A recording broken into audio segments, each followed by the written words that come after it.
오늘은 좀 간략하게 정리하고 우리 다음에 복음서에 특별히 예수님께서 이제 마태복음 또 누가복음 기도에 대해서 또 말씀하신 부분도 있고 한데 우리가 그때는 조금 더 여러 이 성경 관련 구절들을 좀 살려가면서 얘기를 하면 좋겠고, 오늘은 몇 군데 좀 굵직굵직한데 몇 군데 좀 짚어서 같이 얘기하고자 합니다. 얘기하고자 하는 것들이 꽤 많지만 이번에는 또 그렇게 좀 어렵겠고, 우리 먼저 이사야서 62장 같이 한번 가봅시다. 이사야서 62장. 우리 이왕 이렇게 하는 거 성경 찾아가면서 한번 정리하면 더 좋을 듯한데요. 좀 잘못 인용하고 잘못 쓰는 말씀들이 좀 있어서 그걸 좀 정리하고 가면 좋겠다 싶어서 그렇습니다. 사람들이 하나님으로 쉬지 않고 일하게 하려면 우리가 꾸준히 기도해야 된다, 이런 식으로 이제 얘기하시는 분들이 계시는데 전혀 이제 그런 의미로 하신 말씀이 아니거든요. 62장 6절부터 한번 봅시다. 예루살렘이여, 내가 너의 성벽 위에 파수꾼을 세우고 그들로 하여금 주야로 계속 잠잠하지 않게 하였다. 너희 여호와로 기억하게 하시게 하는 자들아, 너희는 쉬지 말며, 또 여호와께서 예루살렘에 세워 세상에서 찬송받게 하시기까지 그로 쉬지 못하시게 그렇게 하라. 여호와께서 그 오른손 그 능력의 팔로 맹세하시되, 내가 다시는 너의 곡식을 너 원수들에게 양식으로 주지 아니하겠고, 너가 수고하여 얻은 포도주를 이방인에게 마시지 못하게 할 것인즉, 오직 추수하는 자가 그것을 먹고 나 여호와를 찬송할 것이요 거둔 자가 그것을 나의 성도들에서 마시리라. 그렇게 하셨느니라. 하나님께서 남한국 회복에 대한 말씀을 쭉 하시면서, 너희가 정말 올바르게 파수하고 할 일을 한다면 그러면 내가 얼마든지 너희의 음성에 귀를 기울이고 항상 응답하며 나도 쉬지 않고 일할 마음이 있다. 지금 그 말씀을 하시는 거거든요. 그리고 또 예레미야 33장은 우리가 한번 다 읽어보는 게 도움 될 겁니다. 우리 예레미야서 33장 같이 가봅시다. 3절만 떼가지고 자꾸 엉뚱한 얘기를 해서 이제 입장 어렵게 만드는데, 예레미야서 33장, 우리 며칠 안 되니까요. 26주밖에 안 되니까 우리 한번 봅시다. 예레미야가 실제로 이제 남한국 멸망을 외치면서 참 곤혹스럽고 어려운 일들을 당하게 될 때, 그때 하나님이 예레미야를 격려하시고자 말씀하셨던 내용이기도 해요. 예레미야가 아직 12대 뜰에 갇혀 있을 때였는데, 여호와의 말씀이 예레미야에게 그에게 두 번째 임하였습니다. 이르시되, 이를 행하시는 여호와, 그것을 만들며 성취하시는 여호와, 그 이름을 여호와라는 이가 이와 같이 이르시는데, 너는 내게 부르짖으라 할 때, 너는 예레미야 혼자에게 하신 말씀입니다. 그리고 이때 이제 부르짖으라 이렇게 번역되어 있는데, 카라 하는 말은 불러라 하는 것이 더 큰 의미예요. 그러니까 예레미야에게, 너 지금 참 낙심되고 힘들고 어려운 입장에 있구나. 너 나를 좀 불러봐봐. 그러면 내가 너에게 응답하겠고, 너가 알지 못하는 크고 은밀한 일을 너에게 보여주겠다 하면서 뒤에 그 내용들 다 말씀하셔요. 크고 은밀하고 비밀한 일이 뭔지 우리 한번 봅시다. 이스라엘 하나님 여호와께서 말씀하셨는데, 무리가 이 성읍의 가옥과 유다 왕국을 흘어버리고 갈대아인의 참호와 칼에 대항하여서 싸우려 하였으나, 내가 나의 노여움과 분함으로서 그들을 죽여버리고 그들의 시체로 이 성을 채우게 하였나니, 이는 그들의 모든 악행으로 말미암아서 나의 얼굴을 가려버리고 이 성을 돌아보지 아니하였다. 그러나 봐라. 그러니까 예레미야가 지금 예루살렘 멸망에 대해서 외치고 참 곤혹스럽게 어려움 당하고 있으면서도, 예루살렘 멸망하는 것 자체도 예레미야에게는 너무 큰 아픔이거든요. 그런데 하나님께서 크고 은밀한 일에 대해서 말씀하시는 것이 뭐였냐면, 6절 봅시다. 그러나 봐라, 내가 이 성읍을 치료할 거고 고쳐서 낫게 할 거고 평안과 이 진실이 풍성함을 그들에게 나타낼 것이니까 좀 기운 좀 내게 이 양반아, 그런 거예요. 또 내가 유다의 그 포로와 이스라엘의 포로를 돌아오게 할 거고 그들을 처음과 같이 세울 것이고 내가 그들을 나에게 범한 그 모든 죄악에서 정하게 하며 그들이 내게 범하며 행한 모든 죄악을 사할 거다. 이 성읍이 세계 일방 앞에서 나의 기쁜 이름이 될 것이고 그리고 또 찬송과 영광이 될 것이고 그들은 내가 이 백성에게 베푼 모든 복을 들을 것이요 또 내가 이 성읍에 베푼 모든 복과 모든 평안으로 말미암아 두려워하며 떨게 될 거니까 너무 낙심하지 마시라 하고 이제 하나님께서 예레미야에게 말씀하시는 것이거든요. 이게 지금 하나님이 계획하고 계시는 크고 놀라운 일 중에 하나인 것이죠. 게다가 또 지금 우리에게는 이미 요한계시록까지 해서 하나님이 예정하신 인류 역사의 마지막까지를 다 말씀해 주셨습니다. 그런데 무슨 또 크고 놀라운 일을 더 알아보려고 애를 쓰고 그렇게 합니까? 그래서 이런 말씀을 인용할 때 예레미야에게 국한된 얘기인데 자기에게 인용하면서 내용도 없이 자기 마음에 나는 대로 자꾸 이상한 꿈을 꾸는 사람들, 그런 사람들 하나님은 거짓 선자라고 명확히 말씀하신 거예요. 우리가 지난번 예레미야 23장 봤지 않습니까? 하나님 말씀을 대할 때는 성실하게 대해야지 꿈 같은 얘기 자꾸 하지 말라, 그런 말씀을 하시지 않습니까? 좀 더 이어봅시다. 10절 여호와께서 이와 같이 말씀하신다. 너희가 가르쳐 말하기를 황폐하여 사람도 없고 짐승도 없다 하던 여기 곧 이 황폐하여 사람도 없고 주민도 없고 짐승도 없던 그 유다의 성읍들과 또 예루살렘 거리에서 즐거워하는 소리, 기뻐하는 소리, 신랑 소리, 신부의 소리 및 이 만군의 여호와께 감사하라.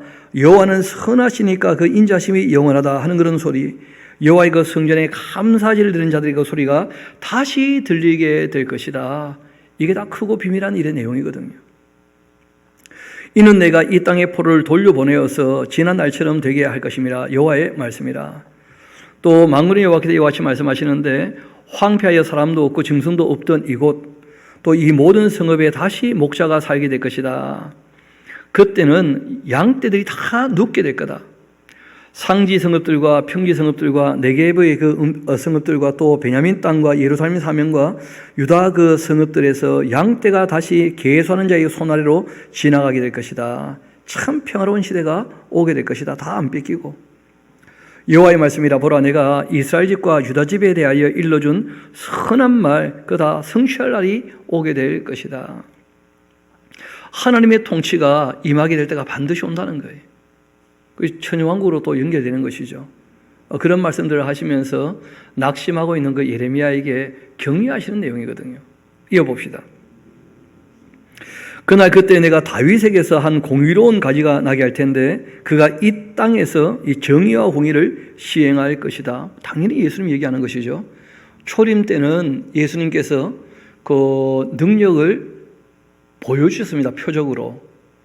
그리고 난 다음에 이제 죽으시고 부활하시고 승천하셔서 죄의 문제를 다 해결하셨고, 그리고 이제 영생에 대한 소망을 주셨고, 그리고 이제 마지막 나팔에 낙원에 있는 성도들은 다 부활하게 될 것이고, 이 땅에 인침받은 그 성도들은 다 휴거될 것이고, 그 다음에 이 땅에 남아있는 사람들에게 예수님께서 오셔가지고 천년 동안 통치하시는 거예요. 그게 천년왕국이거든요.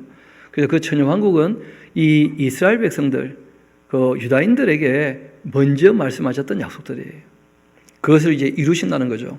그때 이제 표적으로 보이셨던 것들을 그때 다 성취해서 모든 사람들 장애가 다 낫게 되어지는.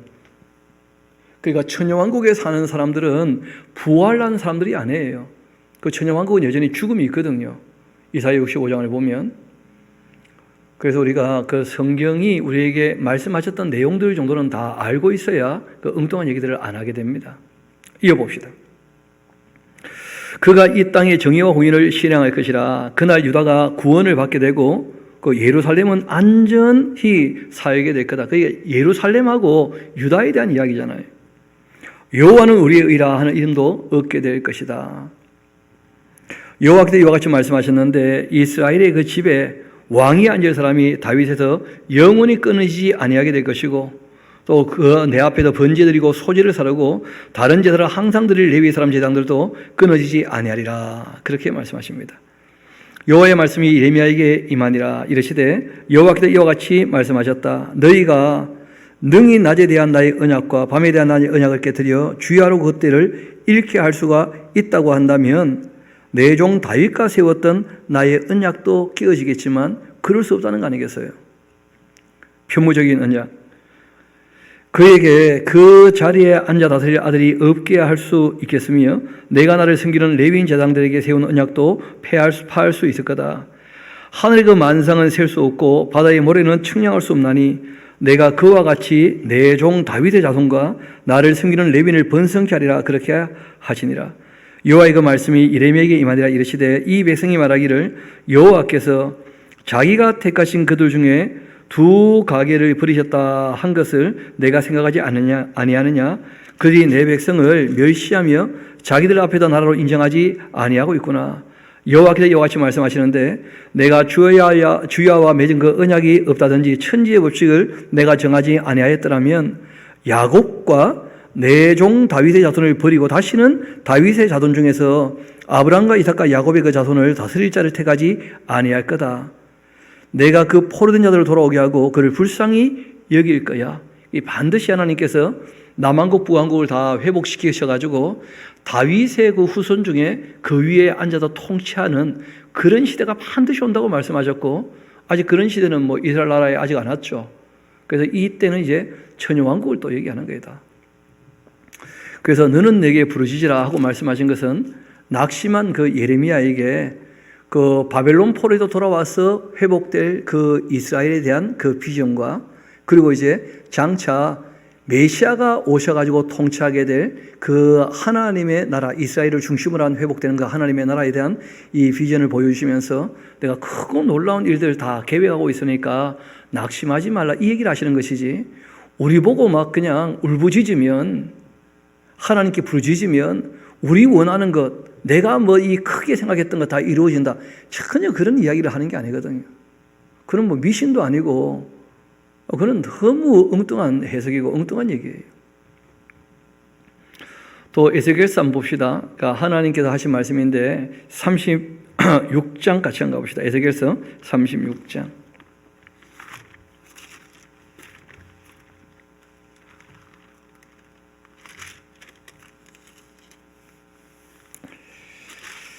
하나님께서 지금 무슨 계획을 세우고 계시느냐면 에스겔에게 이 말씀하실 때에는 바벨론 포로에서 돌아올 것을 그들에게 말씀하시면서 뭐라고 하시느냐 하면 주 여호와께서 이와 같이 말씀하셨는데 그래도 이스라엘 족속이 이같이 자기들에게 이루어 주기를 내게 구하여야 할 거다.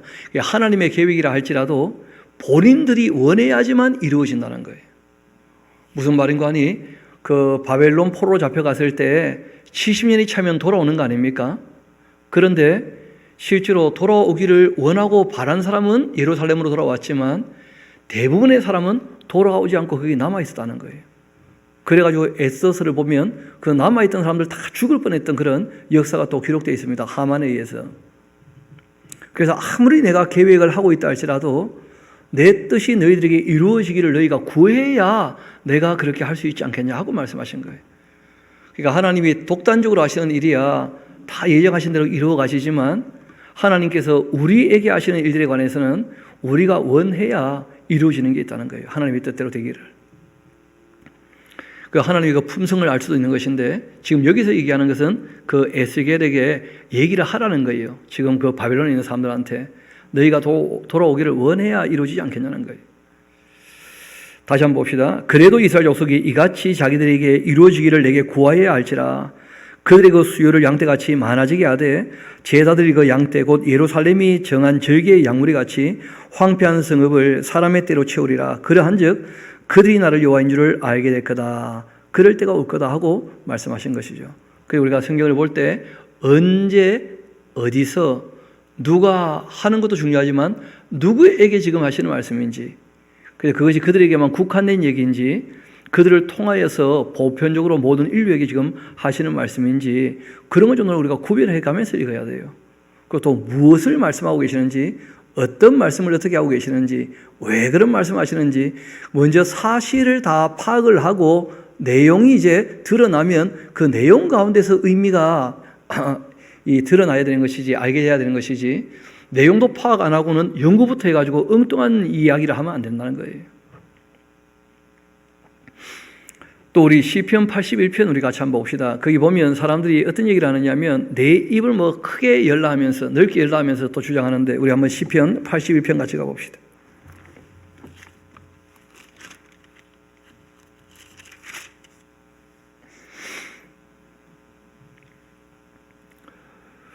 우리 7절부터 읽어보면 좀 더 이해가 쉬울 것 같은데요.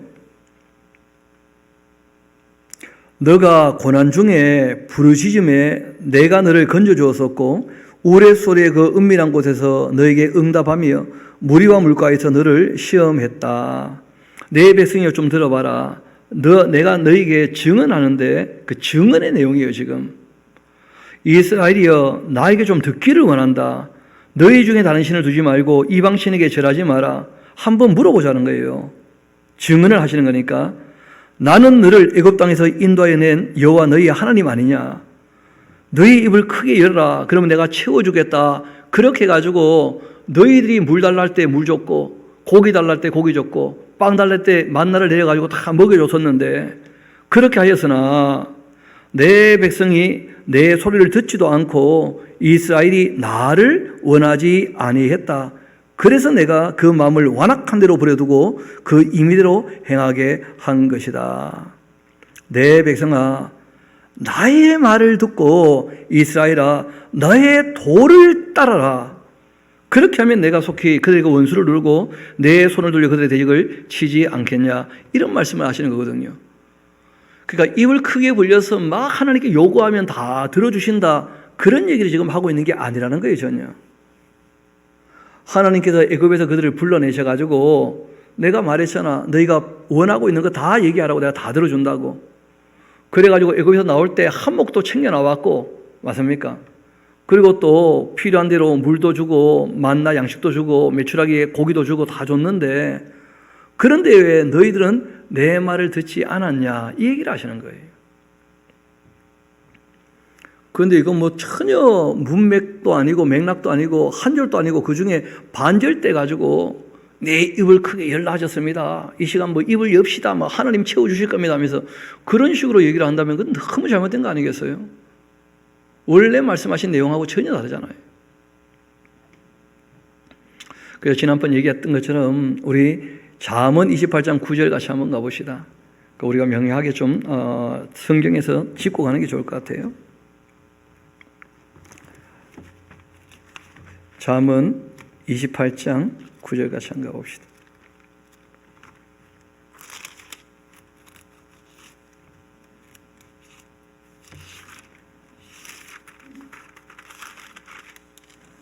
사람이 귀를 돌려 율법을 듣지 아니하면 그 기도도 어떻다는 거예요? 가증하다는 거예요. 원래 기도의 원리가 뭐냐면 사람이 하나님 말씀을 잘 듣고 따르면 사람들이 하나님께 아뢰는 말씀에 대해서 하나님께서 귀를 기르신다는 거예요.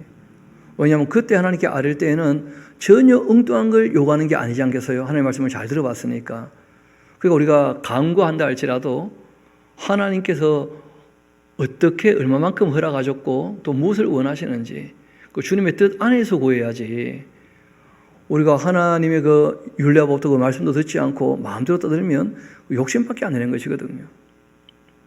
또 우리 한 곳을 더 봅시다. 전도서 5장 같이 한가 봐요. 전도서 5장. 잠언 다음에 전도서가 나오죠. 그렇죠?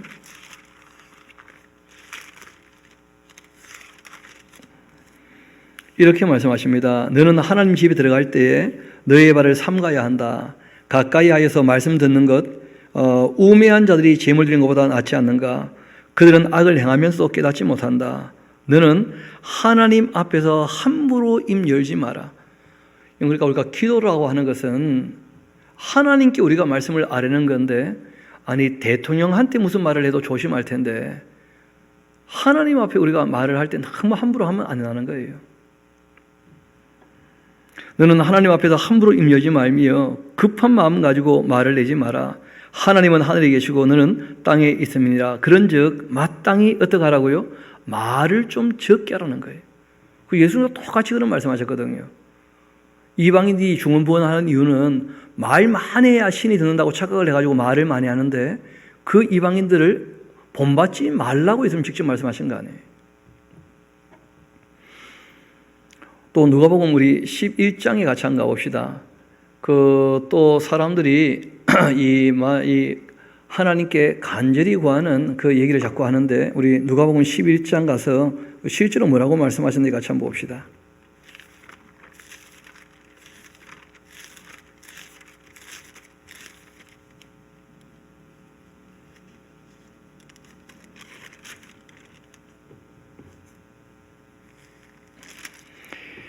그 간청하면 다 들어준다 이런 식으로 해가지고 막 간청기도 이런 얘기를 하는데 실제로 그 번역이 조금 잘못된 것이고 원래 내용은 이런 것입니다. 우리 한번 11장 1절부터 한번 봅시다. 예수께서 한 곳에서 기도를 하시고는 마치시고 제 중 하나가 여짜오되 주여 요한이 자기 제자에게 기도를 가르친 것 같이 우리에게도 가르쳐 주옵소서 했더니 예수님께서 너희는 기도할 때 이렇게 하라고 아주 명료하지만 간단하게 말씀하셨어요. 아버지 이름이 거룩히 여김을 받으시고 나라가 임하시며 또 우리에게 날마다 일용할 양식, 욕심을 가지고 기도하면 안 돼요. 하나님께서 허락하신 것, 무엇을 먹을까 마실까 입을까 염려하지 마는 정도, 그거 구하는 것이야 뭐 당연히 응답해 주시죠. 날마다 일용할 양식을 주시옵고 우리가 우리에게 죄 지은 모든 사람을 용서해 주니까 우리의 죄를 사하여 주시라. 우리를 시험에 들게 하지 마옵소서. 이런 것 정도 기도하는 것이지 예수님께서 이렇게 기도하라 하신 거 아니에요.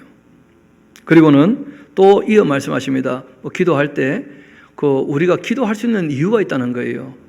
당연한 것, 일용할 양식 같은 것 왜 구할 수 있느냐 하면 당연히 필요하니까 그는 얼마든지 들어주신다는 거예요. 한번 봅시다. 너희 중에 누가 벗이 있었는데 밤중에 그에게 가서 말하기를 벗이여 떡 세 덩이를 내게 구워 주어라. 내 벗이 여행 중에 지금 내게 왔는데 내가 먹을 것이 없노라. 그렇게 한다면 한번 물어보자. 그가 안에서 대답하여 이르기를 나를 괴롭게 하지 마라. 문이 이미 닫혀 있고 아이들이 나와 함께 침실에 누워 있는데 일어나 너에게 줄 수가 없다. 그렇게 하겠냐는 거예요. 지금 실제로 이것은 자기를 위한 게 아니잖아요. 그렇죠? 지금 자기를 누가 찾아왔는데 그 사람이 지금 배가 고픈 거예요. 그런데 자기에게는 그 사람에게 먹일 이 떡이 없는 거예요. 빵이. 그래서 친구를 찾아가서 지금 내 형편이 이러하니까 지금 나그네를 위하여 이 빵을 좀 줘야 되는데 나에게 좀 빵을 달라 할 때 그런 걸 거절할 사람이 어디 있겠냐는 거예요. 내가 너에게 말하노니 벗이 아니라 할지라도 당연히 일어나서 그 정도의 부탁은 다 들어주지 않겠냐는 거예요. 그 간청이 아니고 이 아나이데이안이라고 하는 말은 어떤 뜻이냐면 조금 뻔뻔하게, 그러니까 당연한 것을 요구할 수 있다는 거예요. 그는 친구 아니라도 줄 수밖에 없는 정도의 그런 내용이니까 그러면 뻔뻔하게 얼마든지 얘기할 수 있지 않느냐. 그러니까 우리가 기도에 대해서 자기를 위한 것이 아니고 이 다른 사람을 위하여 아랠 때가 있다 그랬지 않습니까? 그럴 때 정말 하나님께 부탁할 만한 것이 있다면 그 위하여 기도할 수 있죠. 그 위하여 기도하는 것은 중보하고 달라요. 중보는 책임을 진다는 뜻이에요.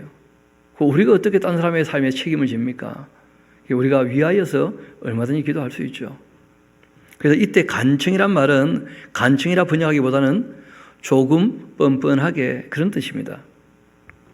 부끄러움 없이, 그러니까 부끄러울 것을 구하면 안 되죠. 전혀 부끄러워하지 않을 만한 것을 구해야 돼. 그렇게 그가 부끄럽지 않을 만한 것을 구함으로 인하여 당연히 일어나 그 요구대로 주지 않겠느냐. 내가 또 너희에게로니 구하라 그러면 너희에게 주실 것이고 찾으라 그러면 너희에게 찾아낼 것이고 또 문을 두라 그러면 너희에게 열릴 것인데 구하는 이마다 받게 될 거고 찾는 이는 찾아낼 것이고 두드리는 이에게는 열리지 않겠냐. 너희 중 그 아버지 된 자로서 누가 아들이 생선 달라 하면 생선 대신 뱀 주냐. 안 달라는데 정달을 주겠냐. 너희가 악할지라도 좋은 것을 자식에게 줄 줄 알거든 하물며 너희 하늘 아버지께서 구하는 자에게 성령을 주시지 않겠느냐. 예수님께서 지금 두 가지 얘기를 주고 하신 거예요. 하나는 뭐냐면 마땅히 부끄러워하지 않을 만한 것을 구하면, 특별히 또 자기 자신을 아니라 정말 자기를 찾아와서 도움을 청하는 그 사람을 위하여 구한다면 당연히 들어주지 않겠는가 했던 것이었고, 또 하나는 무엇이었냐면 성령님을 정말 구하면 얼마든지 만나게 해주신다, 선물로 주신다는 거예요. 그 정말 성령님을 간절히 찾고 또 문을 두드린다는 것이 뭐냐면 사도행전에 거기에 대한 설명이 나와요. 회개하고 죄사함 받으면 성령님을 선물로 받게 되는 거예요. 그러니까 우리가 성령님을 구한다라고 하는 것이 성령 주셔서 이게 아니고 하나님 아버지께 나아가서 용서받았냐는 거예요. 그리고 그 아들의 피로 죄사함 된 것이 확실히 믿어지는 거예요. 그런 사람에게는 당연히 성령께서 오시는 거죠. 그게 정말 하나님을 바르게 찾는 것이고 성령님을 구하는 것이고 주님의 나라의 문을 두드리는 것이지, 그런 것도 없이 뭐 요구한다고 주시느냐. 성경을 볼 때 말씀드렸잖아요. 우리가 전체적으로 봐야지만 보이는 것들이 꽤 많다고. 그래서 또 마태복음에는 꼭 구하고 찾고 문을 두드리라 하시면서 무엇을 구하라고 하신지 말씀을 안 하셨어요. 이유가 있죠. 그 유대인들은 너무나 당연한 거예요. 하나님의 영을 주신다는 것은 너무나 당연한 것이니까 마태복음은 그 내용을 안 적어놨다고. 그러니까 누가복음은 이방인이니까 그 안 적어놓으면 오해할 수 있고 헷갈릴 수 있다는 거예요. 그래서 성령님이라 하는 내용을 특별히 적어놓은 것이죠. 또 오해하는 것 중에 하나가 뭐냐면 그 누가복음 18장인데 우리 한번 같이 가봅시다. 한 억울한 여인이 불의한 재판관 찾아간 그 이야기인데 자꾸 사람들이 하나님을 불의한 재판관으로 만들려고 해요. 보니까 우리 하나님은 불의한 재판관이 아닙니다. 자꾸 찾아가서 번거롭게 하고 귀찮게 해야 그 들어주시는 분이 아니에요. 하나님은 구하기 전에 있어야 할 것을 다 아시는 분이시니까 예수님께서 이 교훈을 하셨던 그 원래 목적은 뭐냐면 기도한 다음에 왜 낙심을 하냐. 자꾸 기도를 했다면 뭐 하지 말라는 거예요? 낙심을 하지 말라고. 왜냐하면 이 땅에는 그 억울한 일들이 너무 많아서 밤낮 많은 사람들이 하나님께 와서 이런저런 얘기를 다 할 거라는 거예요. 그 밤낮 간구하는 이유는 너무 많아서 그렇다는 것이지 한 사람이 밤낮 간구하라 그런 의미로 하신 말씀이 아니거든요. 예수님은 기도 한번 했다면 낙심을 하지 말라 이 얘기를 하신 거예요. 우리 한번 봅시다. 예수께서 18장 1절 그들에게 항상 기도하고 낙심하지 말아야 할 것을 비유로 말씀하신 거예요. 또 우리가 항상 기도한다는 말씀은 좀 이따 하게 될 텐데 이거는 빌고 빌라 그런 뜻이 아닙니다. 기도는 분량이 양이 문제가 아니고 항상인데 방향이 문제라는 거예요. 항상 기도하고 낙심하지 말아야 할 것을 비유로 말씀하셨는데 이르시되 어떤 도시에 하나님을 두려워하지 않고 사람을 무시하는 재판장이 있다. 약한 사람이죠. 이 사람은. 그 도시에 한 과부가 있어서 자주 그에게 가서 내 원수에 대한 나의 원한을 풀어줘서 그렇게 하는 이유가 있는데 왜 자주 갔겠습니까? 악한 사람이니까, 자기 할 일을 안 하는 사람이니까 자주 가게 된 거예요. 하나님 그런 식으로 대하지 말라는 거예요. 예수님께서. 하나님은 때가 되면 다 이루실 텐데 너가 그 때를 정하면 안 된다는 거예요. 하나님께서 때가 되면 다 하실 테니까 기도했다면 뭐 하지 말라고요? 낙심을 하지 말라. 그 얘기를 하시는 거예요. 이어봅시다. 그가 얼마 동안 듣지 않고 있다가 후에 속으로 생각하되 내가 하나님을 두려워하지 않고 사람을 무시하지만 그러나 이 과부가 나를 번거롭게 한다는 거죠. 악한 사람은 번거로워서 들어주겠지. 내가 그 원한을 풀어주리라. 그렇지 않으면 늘 와서 나를 괴롭게 하겠다 하면서. 그러니까 기도를 하면서 하나님을 괴롭게 하면 어떡합니까? 괴롭히면. 그런 망발이 어디 있어요? 그런 불경이 어디 있어요? 어떻게 피조물인 인간이 감히 하나님을 괴롭게 만듭니까? 있을 수 없는 얘기고 그런 표현은 말이 안 되는 거예요. 지금 이 불의한 사람이니까 자기가 할 일을 안 하고 있으니까 피곤하게 된 거지 그래. 이어봅시다. 주께서 또 이르시되 불의한 재판장이 말하는 것 들었지 않느냐. 그러므로 이렇게 하신 게 아니잖아요. 그렇죠? 하물며. 그게 불의한 재판장도 괴로우면 자기가 할 일을 할 텐데 하나님이 어련히 알아서 하실 일을 다 하지 않으시겠느냐. 그 하나님께서 그 밤낮 부르짖는 택하신 자들의 뭐요? 원한. 왜냐하면 하나님의 택하신 자들의 그 원한이 너무 많아요. 이 땅이 악하기 때문에. 그래서 밤낮 부르짖는다는 말이 한 사람이 밤낮 부르짖는다는 말이 아니고 이 땅에서 하나님의 사람들이 얼마나 많이 그렇게 핍박을 받는지 그 하나님 찾아오는 사람이 너무 많다는 거 아니겠어요 지금. 그런데 왜 안 들어주시느냐? 하나님의 때가 아니라서 그래요. 하나님 번거롭지 않아 가지고 놔두는 게 아니고 하나님의 때가 아니라서 안 들어주는 것뿐이니까. 그러니까 지금 하나님께서 응답 안 한다 해도 뭐 하지 말라는 거예요? 낙심하지 말게 이 양반아. 하나님 때가 되면 다 어떻게 하실 거라고요? 신원하실 거니까. 지금 그런 가르침이거든요. 그 밤낮 부르짖는 택하신 자들의 원한을 풀어주지 아니하시겠느냐? 그들에게 오래 참으시겠느냐? 내가 너에게 이르노니 속히 그 원한을 풀어주실 것이다. 그리고 한 말씀 하신 거예요. 그러니까 기도하면 낙심 안 하면 되는데, 그런데 점점점 사람들이 힘들고 어렵다고 하나님께 자꾸 와서 그렇게 요구하는 게 많을 거라는 거예요.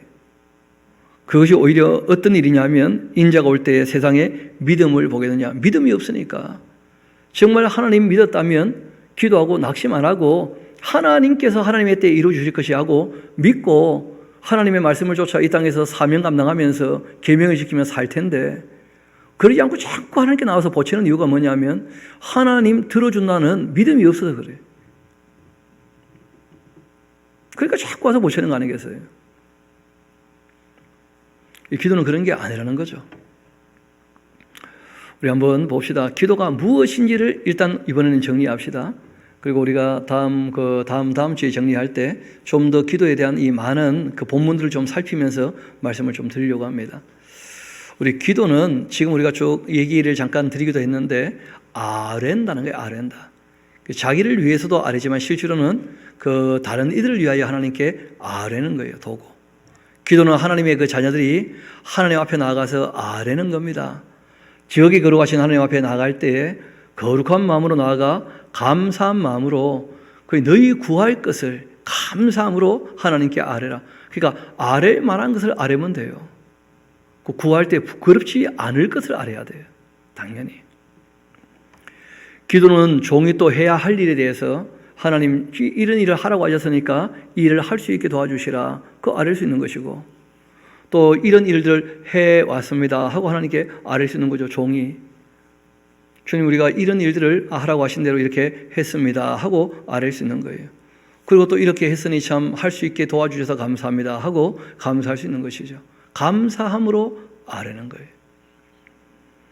그래서 성경에 있는 이 기도라고 하는 것은 내 욕심을 이루려고 내 소원을 이루려고 빌고 막 하나님께 졸라대고 하는 그런 개념이 아니라는 거예요. 원래 그 기도는 하나님 앞에 나선다, 그런 의미가 강해요. 이 팔랄이라고 하는 말 자체가. 또 기도는 그 기도 자체가 감사하는 거예요. 감사. 이런 실제로 하나님 우리에게 날마다 은혜 베푸시거든요. 다윗 얘기하는 거 들어봤잖아요. 우리가 자고 깨어싸우니 하나님 나를 지켜주신 것입니다. 늘 지키고 보호해 주시는 거예요. 또 우리가 이렇게 호흡할 때 식물들로 딱 하나님께서 산소와 질소 비율을 맞추게 하시고, 또 필요할 때 비를 내리시고, 아무 말씀 안 하시지만 늘 우리가 이 땅에 살아갈 수 있도록 하나님께서 모든 것들을 조율하시면서 일하고 계시거든요. 그러니까 우리가 조금만 돌아보면 은혜 아닌 게 없는 거예요. 그래서 우리가 범사에 감사하는 것이고 하나님께 늘 은혜를 베풀어 주시니까, 그래서 우리는 그 한량없는 은혜, 왜냐하면 하나님께서 그 말씀도 주시고 실제로 아들까지 보내주셨거든요. 우리 죄값을 다 아들로 치르기도 하시고 또 영생까지 보장하시고 천국도 만들어서 우리에게 선물로 주신다는데 그래. 또 아버지와 아들이 성령까지 보내셨는데 그 성령 때문에 우리가 이 말씀을 깨달아 알 수 있게 되지 않습니까? 늘 도와주시고. 그래서 우리가 정말 감사하는 삶을 살아야 됩니다. 신앙생활은 알고 보면 감사 생활을 할 수 있어요. 그러니까 하나님의 그 은혜를 깨닫는다는 것이 하나님 지금 늘 일하고 계시고 정말 큰 일부터 세세한 일까지 늘 하나님께서 우리를 돕고 계시는데 그걸 깨닫는 순간 더 감사하게 될 거예요. 진짜 범사에 감사하게 될 겁니다. 그러니까 신앙이 올바로 잡혀서 하나님을 바르게 알아본다면 감사하지 않을 게 없을 거예요. 다 감사하게 되지. 감사는 뭐 토다 또는 헬라어로 유카리스 뭐 이렇게 얘기하는데 그 하나님께서 베푸신 그 은혜에 대해서, 그러니까 이 선물로 주신 것에 대해 주신 분에게 주신 것을 인정하는 거예요. 안 주셨다면 모를까, 다 하나님께서 주신 거 아니에요. 내 생명부터 시작해서 내 생명에 필요한 모든 것들을 다. 그래서 다윗이 그런 고백을 하죠. 모든 것이 다 주께로부터 왔사오니. 그래서 감사는 주신 분에게 정말 나에게 이렇게 주셨군요 하고 인정을 하고 고마움을 표현하는 거예요. 그래서 기도는 정말 하나님의 은혜에 대한 응답이 되어야 됩니다. 성도들의 응답. 우리가 하나님께 응답받으려고 자꾸 하지 말고 우리가 하나님께서 베푸신 그 은혜에 응답을 할 줄 알아야 돼요. 정말 감사하다고, 더 충성하겠노라고, 더 참되게, 더 선하게, 더 의롭게, 더 아름답게 더욱더 하나님을 닮아가겠노라고, 주께서 우리를 사랑하신 것처럼 우리가 사랑하겠노라고. 하나님 앞에 우리가 바르게 응답을 해야지 자꾸 하나님께 내 욕심에 응답해달라 그렇게 보채고 하면 안 되는 거죠. 때로 이 기도라고 하는 것은 성찰이기도 해요. 성도의 삶은요, 자기 마음대로 살아가서는 안 됩니다. 사람은 자기 편한 대로 하려고 하는 그런 습성이 있어요. 자기 편한 데 있으면 안 되고 자기가 있어야 할 곳에 있어야 돼요. 그렇지 않습니까? 가정에서도 마찬가지고 사회생활도 다 마찬가지인데 우리가 뭐 관계라는 게 있잖아요. 부부 관계도 있고 또 우리가 부모와 자녀 관계도 있고 또 친구 관계도 있고 우리가 사회에서 여러 관계를 맺어가는데 자기가 편한 자리 있고 싶은 데 있어버리면 그런 관계가 잘 안 되는 거죠. 그런 것처럼 우리가 정말 내가 있어야 할 곳에 있는가, 내가 해야 될 것을 하고 있는가, 하나님 말씀 앞에서 자기를 늘 살펴봐야 돼요. 그래서 하고 싶은 대로가 아니라 하나님이 원하시는 대로 할 수 있도록 그게 늘 자신을 살펴봐야 돼요. 항상 하나님 편에 서서 우리가 얘기하지 않습니까? 하나님 내 편이다. 그런 오해나 착각하면 안 된다고. 우리가 주님 편에 서야 된다고. 그렇게 서로 살펴 합당하지 않은 생각이 들어올 때 또 합당하지 않은 습관들이 있다면 이런 것들을 고쳐나가는 것이 기도하는 이유예요. 그걸 우리가 성화라 얘기하기도 하고 기도의 능력이 거기 있는 것이거든요. 거듭난 성도라도 때로 자기 생각에 사로잡히거나 마귀가 쏘아대는 그 불나사를 막아내지 못할 때가 있고 마음속에 여러 가지 생각으로 고민하게 됩니다. 그럴 때 우리가 말씀을 읽으면서 자기를 성찰해보고 말씀으로 씻고 그리고 정말 인격적으로 바르게 자리를 잡아야 되는 것이죠. 돌이키고. 그러할 때 이 거룩하신 하나님 앞에 나아가서 맑은 정신으로 자신의 그 마음속에 있는 생각들에 대하여 정직하게 성찰하는 것이 너무나 필요하다는 거예요. 우리 갈라디아서 6장 같이 한번 가볼까요? 그 성경이 뭐라고 말씀하시는지 갈라디아서 6장 같이 한번 가봅시다.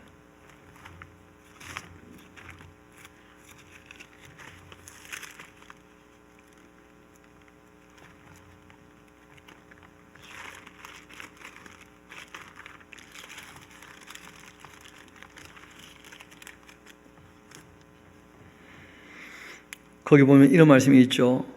1절부터 한번 봅시다. 형제들아, 사람이 만일 무슨 범죄한 일이 드러나게 되면 신령한 너희는 온유한 심령을 가지고 그러한 자를 좀 바로잡아주고 너 자신을 좀 살펴보아라. 너도 시험을 받을까 두렵다. 너희가 짐을 좀 서러져라. 그리하여 그리스도의 그 법을 성취해 가야 한다. 만일 누가 아무것도 되지 못하고 된 줄로 생각하면 스스로 속이는 것이니까 각각 자기의 일을 어떻게 하라고요? 좀 살펴보라는 거예요. 그러면 자랑할 것이 자기에게는 있어도 남에게는 있지 않을 것이다. 자기를 잘 살펴봐야 돼요.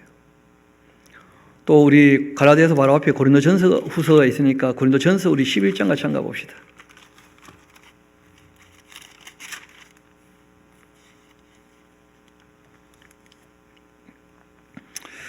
우리가 하나님의 성찬, 주님께서 우리에게 주신 그 성찬에 참여할 때에도 말씀을 나누죠.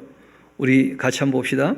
28절 사람이 자기를 살피고 나서 그 후에 이 떡과 잔에 참여하라 하고 말씀하신 거예요.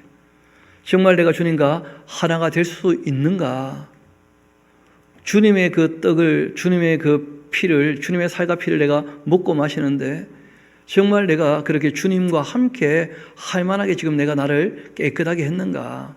그렇게 좀 자기를 살피고 성찬에 참여하라는 거예요. 그래서 기도는 때로 자기를 성찰하는 거예요. 우리가 지난 시간 다윗의 시대를 쭉 봤지 않습니까? 그가 참 자기의 죄 때문에 공고할 때 자기를 살펴 주님께 통회하고 자복하고 회개하고 돌이키는 그런 모습을 우리가 보지 않습니까? 그게 기도라는 거예요. 자기를 살펴보는 것. 그리고 때로 기도는 그 곡조 있는 기도가 찬양이다. 뭐 그런 말이죠. 그렇죠? 감사이기도 하고 또 찬양이기도 하고 그런 것인데, 성도들은 세상에 사는 동안 하나님의 영광과 능력과 그 선하심에 대하여 찬양해야 돼요. 그 감사는 우리에게 하신 일에 대해서 감사하는 것인데, 찬양은 그걸 좀 더 넘어서요. 하나님의 존재 자체를 높여드리는 거예요. 하나님이 어떤 분인지를 알게 되어지니까 너무 크신 분이에요. 너무 거룩하신 분이시고, 천지 만물을 창조하시고 우리를 구원해 주셨고 우리를 늘 도와주시고 앞으로도 우리를 심판하시고 천국을 우리에게 주시고 영원히 다스려 나가실 텐데, 그 하나님이라는 존재 자체를 우리가 찬양해야 돼요. 그 참되신가 선하신가 의로우신가 그 아름다우심에 대하여 우리가 찬양을 하는 거예요. 그리고 그 은혜와 진리에 대해서, 그 긍휼과 자비에 대해서, 우리에게 복을 주시고 참 이끌어 주시고 도와주심에 대해서 늘 찬양해야 되겠죠. 그리고 또 섭리해 주시고 인도하심에 대해서도, 우리말 성경에는 찬양이란 말이 한 80번 정도 이렇게 나오는데, 찬양이란 말이 시편에 가장 많이 사용되기도 했어요. 그래서 우리가 시편이 기도와 찬양이다 그렇게 얘기하기도 하는데, 실제로 이 찬양이야말로 곡조 있는 기도죠. 그래서 우리가 하나님 앞에 우리가 어떤 말을 낼 때에 정말 조심해야 돼요. 그리고 그 내는 말들이 다 감사가 되면 좋겠고 다 찬양이 되면 얼마나 좋겠습니까? 그리고 우리는 하나님 찬양하는 책을 따라가고 있죠. 지금 찬송가 하는 책도 또 따라가고 있어요. 그렇죠? 그래서 우리가 꼭 기억합시다. 하나님의 존재에 대해서 우리가 높여드리고 그 하신 일들에 관해서 우리가 정말 감사하면서, 지금 우리에게 있었던 일은 아니지만 과거의 역사를 알지라도 그 역사가 있었기 때문에 지금 우리가 있는 것이거든요. 그래서 노아가 방주를 타지 않았다면 우리는 없는 거 아니겠어요? 그래서 하나님께서 그 노아에게 방주를 다 준비하라 하신 것도 알고 보면 우리에게 다 은혜를 입히신 거거든요. 알고 보면. 그 우리가 역사를 되돌아보면서 감사하지 않은 것이 없어요. 이스라엘 백성들이 제당 나라로 그렇게 여러 가지 일들을 경험하고 그 글들을 다 남겨놨기 때문에 우리가 그들의 그 글을 통하여 하나님 어떤 분인지를 알게 되는 거 아니겠어요? 그러니까 그들의 그 역사가 우리와 아무 상관이 없는 게 아니었다는 거예요. 알고 보니까. 그래서 하나님 하신 일에 관해서 우리가 얼마든지 찬양을 해야 돼. 또 지금 하시는 일에 대해서는 늘 감사해야죠. 그리고 앞으로 하실 일들에 관해서도 정말 그렇게 되기를 우리가 소망하면서 찬양을 해야 되겠죠. 우리 시편 그 두 편만 한번 봅시다. 시편 150편하고 시편 그 1편하고 제일 앞에 그 제일 뒤에 거 먼저 봅시다. 시편 150편.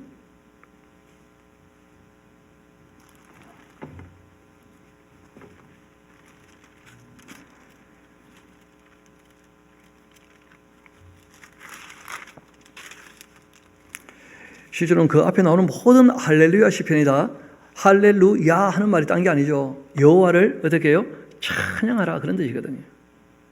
할렐루야, 그 성소에서 하나님을 찬양하며 그 권능의 공창에서 그를 찬양하라. 그 능하신 행동을 찬양하며 저 지극히 위대하신 분을 따라 찬양하라. 나팔 소리 찬양하며 비파 수금으로 찬양하고 소고침에 춤추며 찬양하며 현악과 통소로 찬양하라. 큰 소리 나는 제금으로 찬양하며 높은 소리 나는 제금으로 찬양하라. 호흡이 있는 자마다 여호와를 찬양할지어다. 그러니까 이 기도는 쉬지 않고 하는 것이거든요. 그리고 우리가 하나님을 찬양하는 것도 다 기도에 포함되는 거예요. 감사하는 것도 마찬가지고. 그 어떤 분이 기도는 우리의 호흡하는데 그렇지 않습니까? 호흡이다. 정말 숨 쉬는 순간순간 늘 우리가 하나님을 의식하고 하나님 앞에 서야 되는 거예요. 시편 2편 우리 조금 있다가 묵상 나올 때 또 한번 살펴봅시다. 그리고 이 기도라고 하는 것은 경청, 잘 듣는 거예요. 기도는 우리의 그 소원을 하나님께 전달하기만 하는 것이 아니고 먼저 하나님의 그 뜻, 하나님의 말씀을 잘 듣고 난 다음에 우리가 무슨 말씀을 할 수 있는가, 그래서 기도해야 되거든요. 그래서 기도는 경청하는 게 우선이에요. 그래서 우리가 좀 전에 잠언 28장 9절을 봤지 않습니까? 율법을 듣지 않으면 그 기도도 어떻다는 거예요? 가증하다, 그렇게 되는 거예요. 기도는 우리의 소원을 하나님께 전달하기만 하는 것이 아니고 하나님의 뜻을 먼저 우리 마음에 수용하는 그런 시간이에요. 우리가 먼저 하나님 말씀을 경청하려는 그 마음이 없다면 우리의 소원도 하나님께 전혀 상달되지 않을 겁니다. 그 기도의 대원칙이거든요. 우리 한번 스가랴서 7장 같이 한번 가봅시다. 스가랴서 7장 그 13절 말씀 한번 봅시다. 스가랴서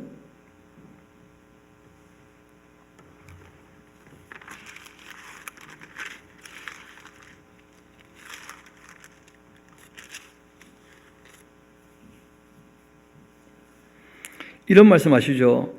내가 불러도 그들이 듣지 아니한 것처럼 그들이 불러도 내가 듣지 아니할 거다. 만군의 여호와가 말하였느니라.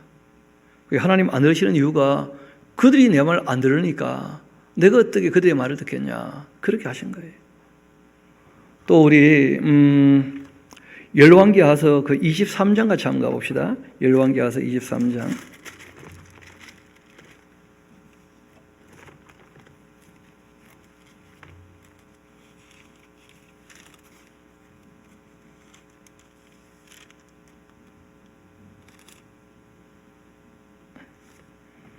그 23장 그 위에 22장 그 19절부터 한번 봅시다.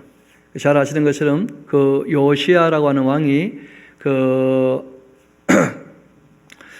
hil기야하고 그리고 이제 사반이 성경을 발견하게 되었을 때 그 말씀을 읽고 돌이켜서 이제 잘 아시는 대로 훌다기 가서 이제 그 하나님의 뜻을 물어보고 이제 얘기를 듣게 되었던 그 내용들이었는데 우리 18절부터 한번 봅시다. 22장 그 18절부터 너희를 보내 여호와께 묻게 한 이 유다 왕에게는 너희가 이렇게 말해라.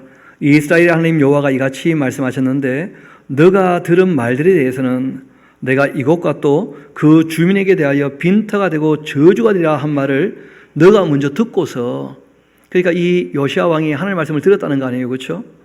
그 말씀을 듣고서 마음이 부드러워져서 여호와 앞고 내 앞에 더 겸비하여 옷지고 통곡했으니까 나도 너의 말을 들었다. 그렇게 이 요시야에게 말해주라는 거예요. 그 요시야가 먼저 주의 말씀을 잘 듣고서 하나님 앞에 그렇게 무릎을 꿇으니까 하나님이 너가 내 말 잘 들어주니까 나도 너 말 들어주마. 그렇게 하셨다는 거 아니겠어요? 그러므로 보라, 내가 너로 너의 조상들에게 돌아가서 평안히 묘실로 들어가게 할 거고 내가 이곳에 내린 그 모든 재앙을 너의 눈은 보지 못하게 될 거다. 그렇게 말씀하신 거죠. 우리가 기도는 일단 우리가 무슨 말씀하기 이전에 뭐부터 하는 거예요? 경청 잘 듣는 거예요. 우리가 주님 말씀을 잘 들으면 또 우리가 딴말 안 하고 헛소리 안 하고 주님 뜻 안에서 우리가 말씀을 낼 수 있기 때문에 당연히 주님께서도 그 말씀에 대하여 응답을 하시는 겁니다. 그 다음에 기도는 묵상하네요. 묵상. 우리 한번 시편 1편 같이 한번 봅시다. 이 묵상이라고 하는 이 하가라고 하는 말이 또 오해가 많아졌어요. 그래서 사람들이 묵상이 큐티인 줄 아는 모양인데 전혀 그런 개념 아닙니다. 큐티가 당연히 필요하죠. 우리가 조용한 시간에 자기를 성찰해야 되고 조용한 시간에 말씀을 읽어야 되고 조용한 시간에 또 우리가 하나님 앞에 우리의 마음을 내어놓고 또 하나님 앞에 우리가 토로도 할 수 있고 또 하나님께 다 아뢰일 수도 있고 당연히 조용한 시간이 필요하죠. 그런데 조용한 시간에 성경 한두 줄 읽고 자꾸 이상한 생각들을 만들어내는 것은 위험할 수 있어요. 이 묵상이란 말은 한두 줄 읽고 자꾸 이 말뜻을 알아가려고 애를 쓰는 게 아니고 말뜻을 알려면 계속 읽어봐야 돼요. 계속 읽어보면 아, 이런 말씀을 하신 거구나. 당연히 알아듣죠. 아니, 상대방의 말을 들을 때 처음부터 거의 다 안 들어보고 한동안 잠깐만 내가 무슨 말 하려고 하는지 내가 한번 생각해 볼게. 그 다음부터는 착각에 빠지지 않겠어요? 오해에 빠지고. 상대방의 말은 끝까지 다 들어봐야 되거든요. 그리고 또 하나님 말씀에 대해서는 특별한 말씀들이 있어요. 그게 뭐냐면 율례와 법도 같은 거예요. 이런 것들은 늘 읊조려야 우리 마음이 씻어지기도 하고 주님의 뜻이 우리 마음에 새겨지기도 하거든요. 우리 한번 시편 1편 봅시다. 복이 있는 사람이라면 그 악인들의 꾀를 따라가지 않습니다. 또 죄인들의 길에 서지 않는 법이에요. 오만한 자리에 앉지도 않고, 그 다음 이런 얘기하죠. 오직 하고 말씀하신 거예요. 시편 1편. 오직 여호와의 율법을 즐거워하면서 그 율법을 죄로 묵상한다 되어 있는데, 그 묵상이란 말의 원래 의미가 뭐냐면 내려와 보시면 그 1하고 히브리어 그 하가의 뜻이 실제로 기록되어 있죠. 작은 소리로 어떻게 한다고요? 읊조리는 것이다. 그러니까 하나님 말씀에 대해서 작은 소리로 이렇게 읊조려 보면 그 뜻이 무엇인지 다 드러나요. 오직 하면서 얘기하는 것이죠. 여호와의 율법을 그냥 또 묵상하면 안 됩니다. 즐거워하는 마음으로 읽어야 돼. 기쁘고 즐거워하는 마음으로. 하나님 정말 사랑해서 그 율법을 즐거워하여 그 율법을 주야로 묵상하는도다. 그는 시냇가에 심은 나무가 철 따라 열매를 맺고 그 잎사귀가 마르지 아니한 같으니 그가 하는 모든 일이 다 형통할 것이다. 그러나 악인은 그렇지 않을 거다. 오직 바람에 나는 겨와 같도다. 하나님 말씀을 묵상하지 않으면 악한 사람의 이 꾀를 따라가면 그럼 다 그냥 날려다니는 그 겨와 같아요. 그러므로 악인들은 심판을 견디지 못하며 죄인들이 의인들의 모임에 들지 못할 거다. 무릇 의인들의 길은 여호와께서 인정하시나 악인들의 길은 망하고 말 것이다. 그래서 우리가 결하고 하는 말이 나왔으니까 우리 하나님 말씀의 묵상에 대한 이야기를 같이 하고 있으니까 우리 얘기는 했지만 한번 본문을 또 다시 봅시다. 예레미야서 23장 같이 한가 봐요. 예레미야서 23장.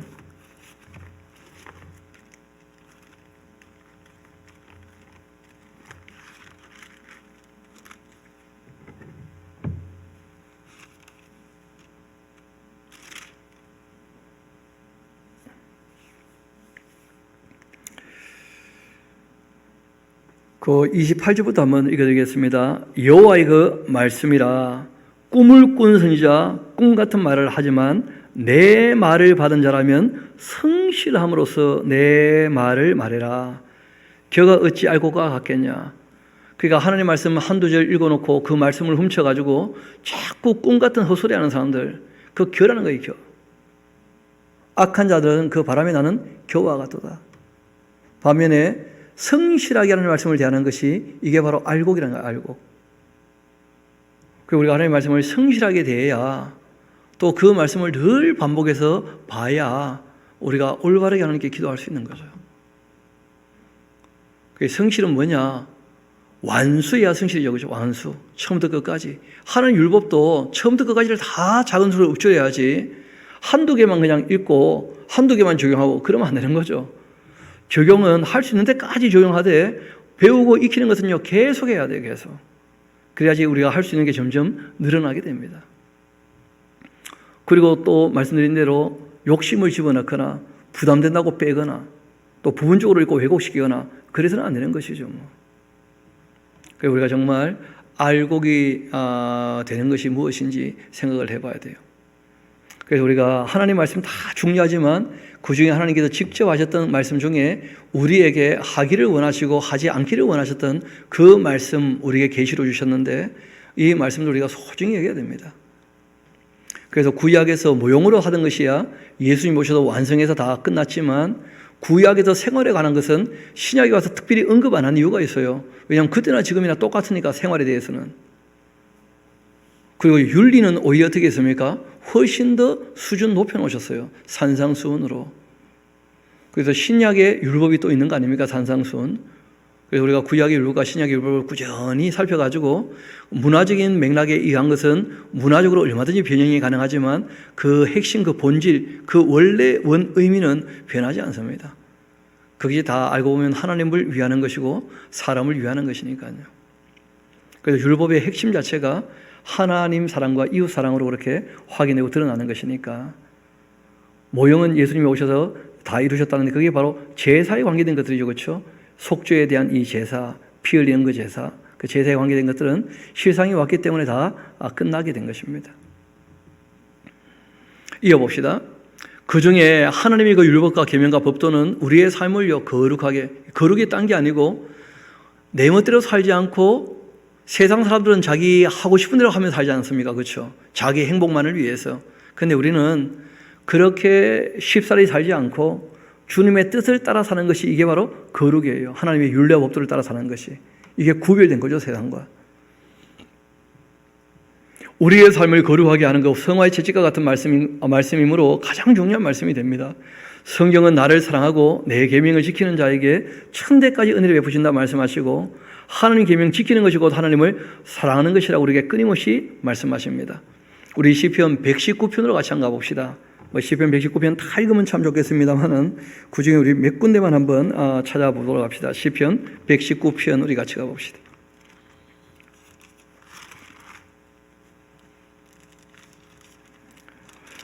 그 47절에 이런 말씀이 있죠. 내가 사랑하는 그의 주의 계명들을 스스로 즐거워합니다. 하나님의 그 계명을 사랑한다는 거예요, 내가.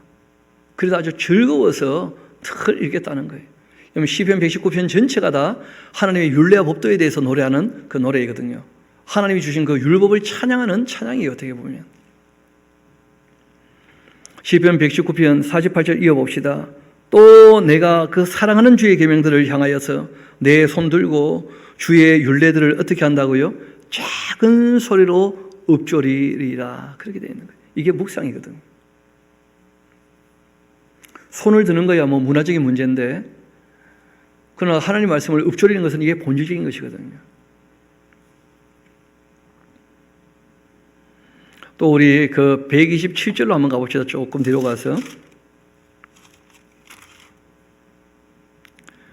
거기 보면 그러므로 내가 주의 계명들 금 곧 순금보다 더 사랑합니다 하면서, 우리 예수님께서 직접 하신 말씀도 좀 들어봅시다. 우리 요한복음 13장 같이 가봐요. 요한복음 13장.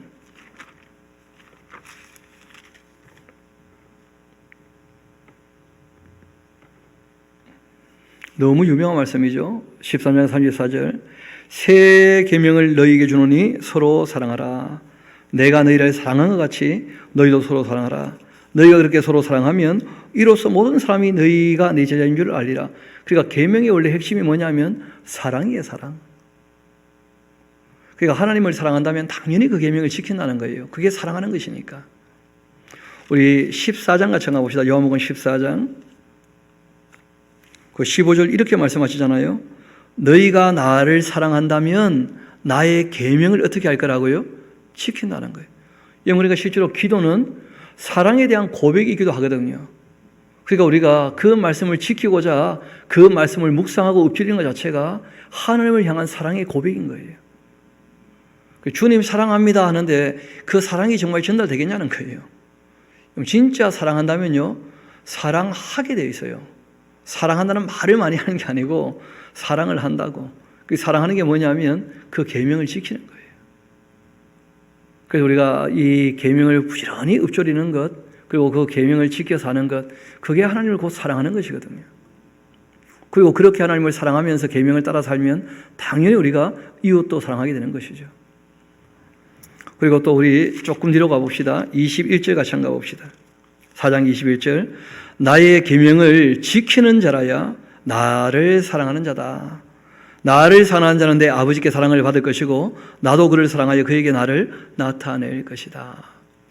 우리 요한복음 또 15장 같이 한번 가봅시다. 예수님 다 하신 말씀이죠. 내가 아버지의 그 계명을 지켜서 그 사랑 안에 거하는 것 같이 너희도 내 계명을 지킨다면 내 사랑 안에 거하는 것이다. 그러니까 우리가 주님 품 안에 이런 얘기를 하는데 그 주님 안에 있다는 말이 뭐예요? 그러니까 그리스도 예수 안에 있는 자에게는 정죄함이 없다는 거예요. 그 성령께서 그리스도 안에 있지 않는 사람을 어떻게 도우시겠어요? 그래. 정말 주님을 사랑해서 그 계명을 지키는 사람들을 도와주시는 거거든요. 그 말씀 따라 살 수 있도록. 그 예수 그리스도 안에 있는 자에게는 이거는 빼먹고 그냥 무조건 성령께서 죄와 사망의 벌에서 우리를 건지셨다면 그 이상한 주장이 되잖아요. 말귀를 알아들어야지. 그래서 예수님 말씀하시는 거예요. 내가 아버지의 계명을 지켜 그 사랑 안에 가는 것 같이 너희도 내 계명을 지킨다면 내 사랑 안에 거하는 것이다. 그렇게 말씀하셨고 조금 더 이어봅시다. 내 계명은 곧 내가 너희를 사랑한 것 같이 너희도 서로 뭐요? 사랑하라 한 것이다 하고 말씀하신 거예요. 그러니까 우리가 사랑하는 방법이 곧 율법이거든요. 여러분, 우리에게 하나님께서 생명을 주신 이유는 사랑하기를 원하셔서 생명을 주신 거예요.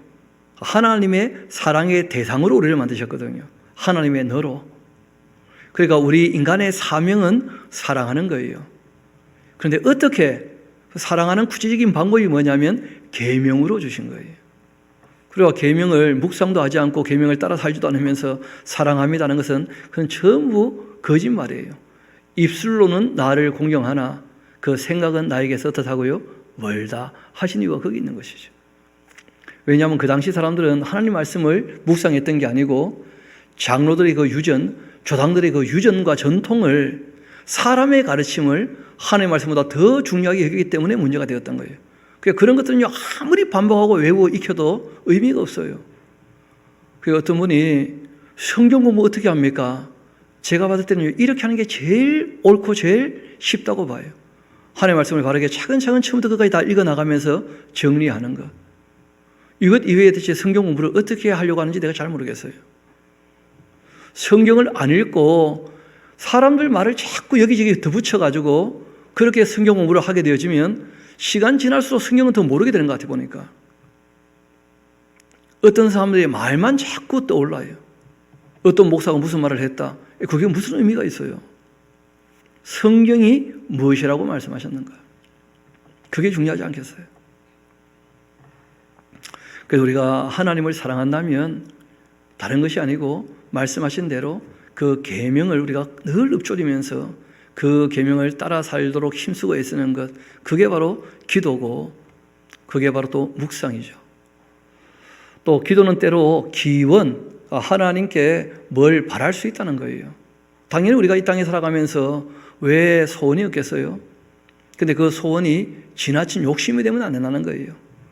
그래서 우리가 소원을 하나님께 기도할 수는 있지만 그러나 항상 분수에 맞는 소원을 기도해야 됩니다. 그래서 예수님은 일용할 양식을 주시라 그런 용도, 또 우리가 용서한 것처럼 우리에게 은혜 베푸시고 용서해 주시라 그런 용도는 예수님께서 아뢰일 수 있다 하신 거예요. 기원할 수 있다고 하신 거예요. 우리가 구하는 것 분수에 넘치지 않게 하는 것이 참 중요합니다. 우리가 오늘 본문을 읽었던 것처럼 하나님은 솔로몬의 그 소박한 기도, 나에게 잘 듣는 마음 주셔가지고 하나님께서 맡기신 일들을 정직하고 공정하게 정말 성실하게 감당할 때 억울한 사람 없도록 하면 참 좋겠습니다 하고 하나님께 아뢰었을 때 그 기도가 하나님 마음에 너무 맞았다. 그래서 구하지 않은 것까지 더 주셨다 그렇게 얘기하실 정도로 성경이 얘기하고 있지 않습니까? 기도는 기원하는 것인데 욕심에 기인하지 말고 꼭 필요한 것들, 자기 분수에 넘치지 않는 것들, 정말 구할 만한 것들, 부끄럽지 않고 하나님께 아뢰일 수 있는 것들, 그런 것들을 구해야지 되는 것이죠. 누가 들어도 눈살 찌푸려지는 것, 아파트 값을 올려달라. 그럼 아파트 없는 사람들 어떻게 하라고 대체? 비싸게 팔아가지고 돈 벌겠다 그런 이 말도 안 되는 기도를 하고 있으면 안 되는 거죠. 그래서 욕심에 기인한 기도를 하지 않도록. 그 다음에 때로 기도는요, 자복이에요, 자복. 성경에 이 자복하는 게 꽤 많이 나옵니다. 사람이 하나님 앞에 나아갈 때 항상 문제가 되는 것은 죄와 허물이라고 하는 장벽 때문에 그래요. 그래서 사람이 죄를 씻고 하나님께 나가는 것은 아니지만 하나님께 나가야지만 죄가 씻어지거든요. 그래서 자기가 죄인이라는 것을 인정한다는 게 굉장히 중요합니다. 죄를 자복하고 그리고는 인정했다면 그거 하나님도 싫어하시는 것이고 나도 그거 싫어야 되지 않겠습니까? 그래야지 자복하고 버려야 되는 것이죠, 죄를. 또 허물은 끊임없이 고쳐가야 돼요. 우리가 늘 부족하니까. 사람이 마음에 죄악을 품고는 하나님 앞에 나가기도 어려워요.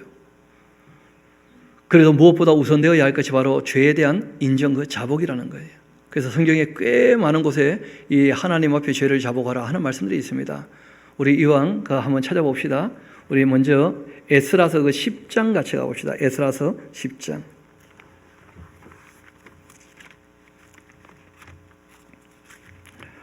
잘 아시는 것처럼 그 2차 포로기한 때 그 에스라가 하나님의 율법을 이스라엘 백성들에게 가르치기로 아주 결심을 하고 율법을 가르치기로, 그러고 이제 돌아오게 되었을 때 그때 이 이스라엘 백성들이 이미 이방인들과 결혼하고 이제 엉망이 되는 그런 모습을 보게 되었었죠.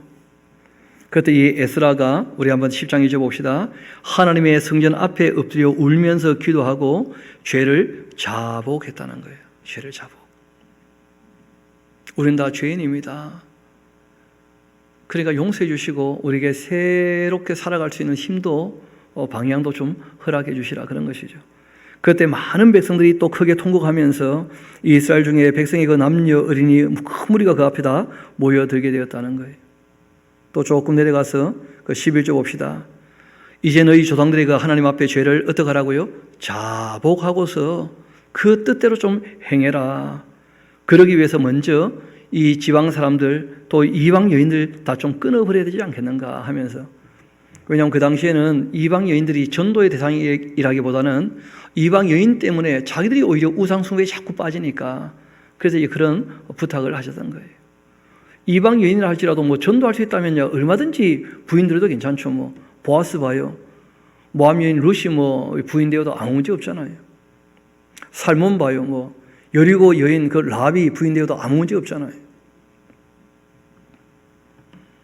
그런데 이제 자꾸 이방인들 때문에 우상 숭배로 넘어가니까 이제 하나님께서 그들 막아주시는 것이죠. 또 에스라 다음에 이제 돌아왔던 분이 느헤미야 아닙니까? 느헤미야.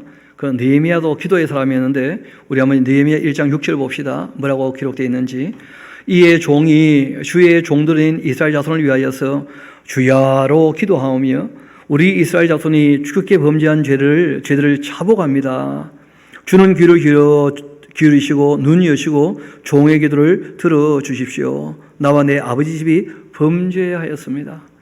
그러니까 먼저 죄인인 것을 인정하고 하나님의 도움을 바라는 그런 겸손한 자세가 굉장히 중요하다는 거죠.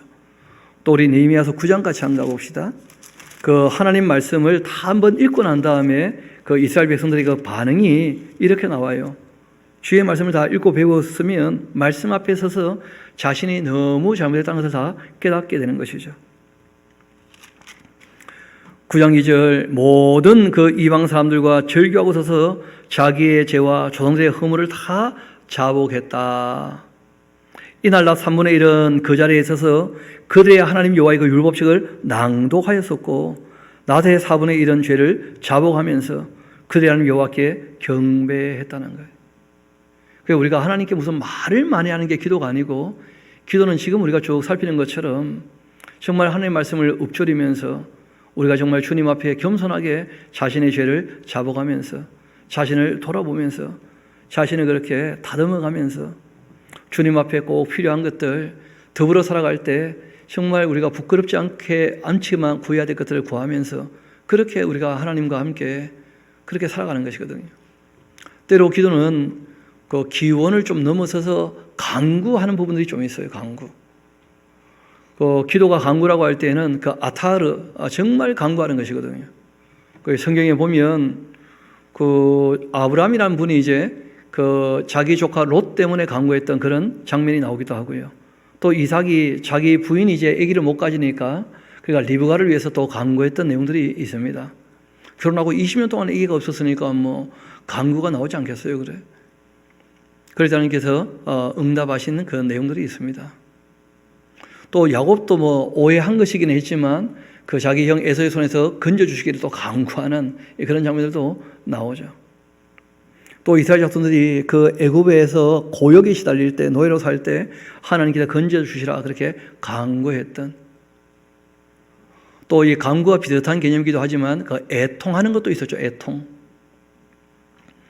그 사사기를 보게 되면 그 이스라엘 백성들이 하나님이 그들을 그 이방인에게 팔아버리자 너무 힘들고 괴로워서 하나님께 울부짖었다 되어 있는데, 그 울부짖었다라는 표현보다는, 부르짖는다는 표현보다는 애통함으로 통해서 자복하는 그런 의미가 더 강해요.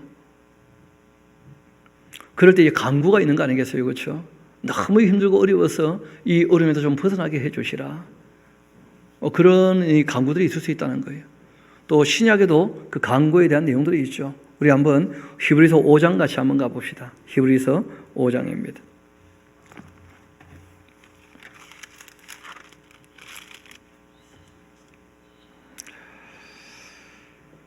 (7절) 보면 그는 육체에 계실 때에 자기를 죽음에서 능히 구원하실 이에게 심한 그 통곡과 눈물로 간구하고 소원을 올린 적이 있었다는 거예요. 그리고 그 경건하심으로 말미암아서 들으심을 얻게 되었다 하면서,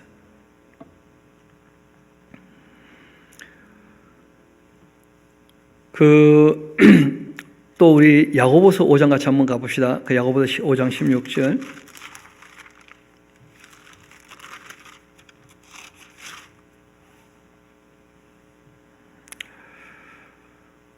그러므로 너희 죄를 서로 고백도 하고 병이 낫기를 위하여 서로 기도하며 의인이 간구하는 것은 역사는 힘이 있으니까. 그러니까 우리가 병 들었을 때 먼저 좀 살펴볼 것은 생활이 거룩했는가를 성찰을 해야 됩니다. 반드시. 여러분 생활이 방만한데 병 들었는데 기도했다 나았다 또 병들죠 뭐. 그러니까 먼저 자기 생활을 먼저 성찰해 봐야 돼요. 그리고 난 다음에 정말 간구할 수 있습니다. 병이 그 사람에게 들어왔다는 것은 참 쉬운 일이 아니거든요. 그래서 우리가 다윗의 그 간구도 보이지 않습니까? 병상에서 하나님께 좀 건져주시라는. 그래서 의인의 그 간구는 역사는 힘이 있는 것이니까. 그래서 우리가 그 병이나 이런 것들은 서로 기도 부탁을 얼마든지 할 수 있죠, 그렇죠? 도와주셔 하면서 그런 간구들이 있다는 거예요. 또 베드로전서 3장 같이 한번 가봅시다. 베드로전서 3장 그 12절.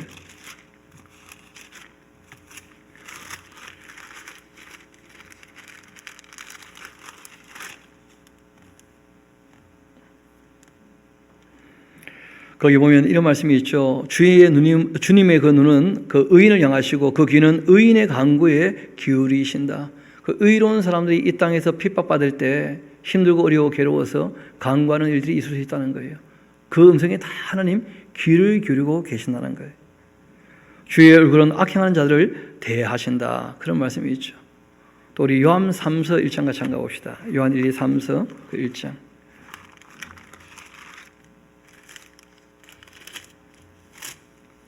거기 보면 이제 이 장로님이 또 간구한 내용이 있죠. 사랑하는 자여 너의 영혼이 잘된 같이 내가 범사에 잘되고 강건하기를 내가 간구하고 있다. 그런데 우리가 한 가지 기억할 것은 간구했다고 해서 다 응답받는다는 보장은 없습니다. 그건 또 딴 문제예요. 그러니까 우리가 하나님께 토로하는 것만 해도 참 많은 힘을 얻기도 하고 위로도 받는데 하나님이 들어주실 만한 것은 들어주시는데 들어줄 수 없는 것도 많다는 거예요. 그리고 또 한 가지는 뭐냐면 간구가 너무 지나치게 되었을 때 하나님이 들어주시고 난 다음에도 관계가 안 좋아지는 수가 있다는 거예요. 여러분 참 이게 좀 어려운 표현이지만 그 아시는 것처럼 아브라함이 롯을 위해서 간구했잖아요. 그리고 하나님께서 아브라함을 위해서 롯을 건져주지 않습니까? 그런데 그 아브라함의 딸들은 하나님께서 베푸신 은혜에 감사할 줄 몰라요. 그래가지고 세상을 쫓아가지고 자기 아버지에게 시려와서 애를 낳았는데 그게 모압과 암몬이 되었고 그 계속적으로 그 이스라엘하고 항상 반목을 하면서 이스라엘을 괴롭히는 나라가 되었거든요. 여러분 또 잘 아시는 것처럼 이스라엘 백성들이 고기 달라고 하나님께 막 그 욕심으로 구한 적이 있지 않습니까? 너무 먹고 싶다고. 근데 그 기도에 응답하시고 난 다음에 관계 좋아집니까? 안 좋아집니까? 그 고기가 이사야에 씹히기 전에 하나님께 때리기도 하신다는 거예요. 여러분 또 히스기야라는 사람 기억나시죠? 히스기야가 하나님께 기도했지 않습니까? 15년 하나님이 생명 더 연장시켜 주겠다고. 아니 하나님이 죽을 준비하고 이제 돌아가셔야 된다 하고 얘기했으면 아멘 할 줄 알아야 될 텐데 이 사람이 하나님이 정하신 뜻에 대해서 안 죽고 싶다고 이제 간구를 하는 거야. 뜻을 벗어겨서. 문제는 다 큰 어른이 우니까 또 하나님 안 들어줄 수 없잖아요.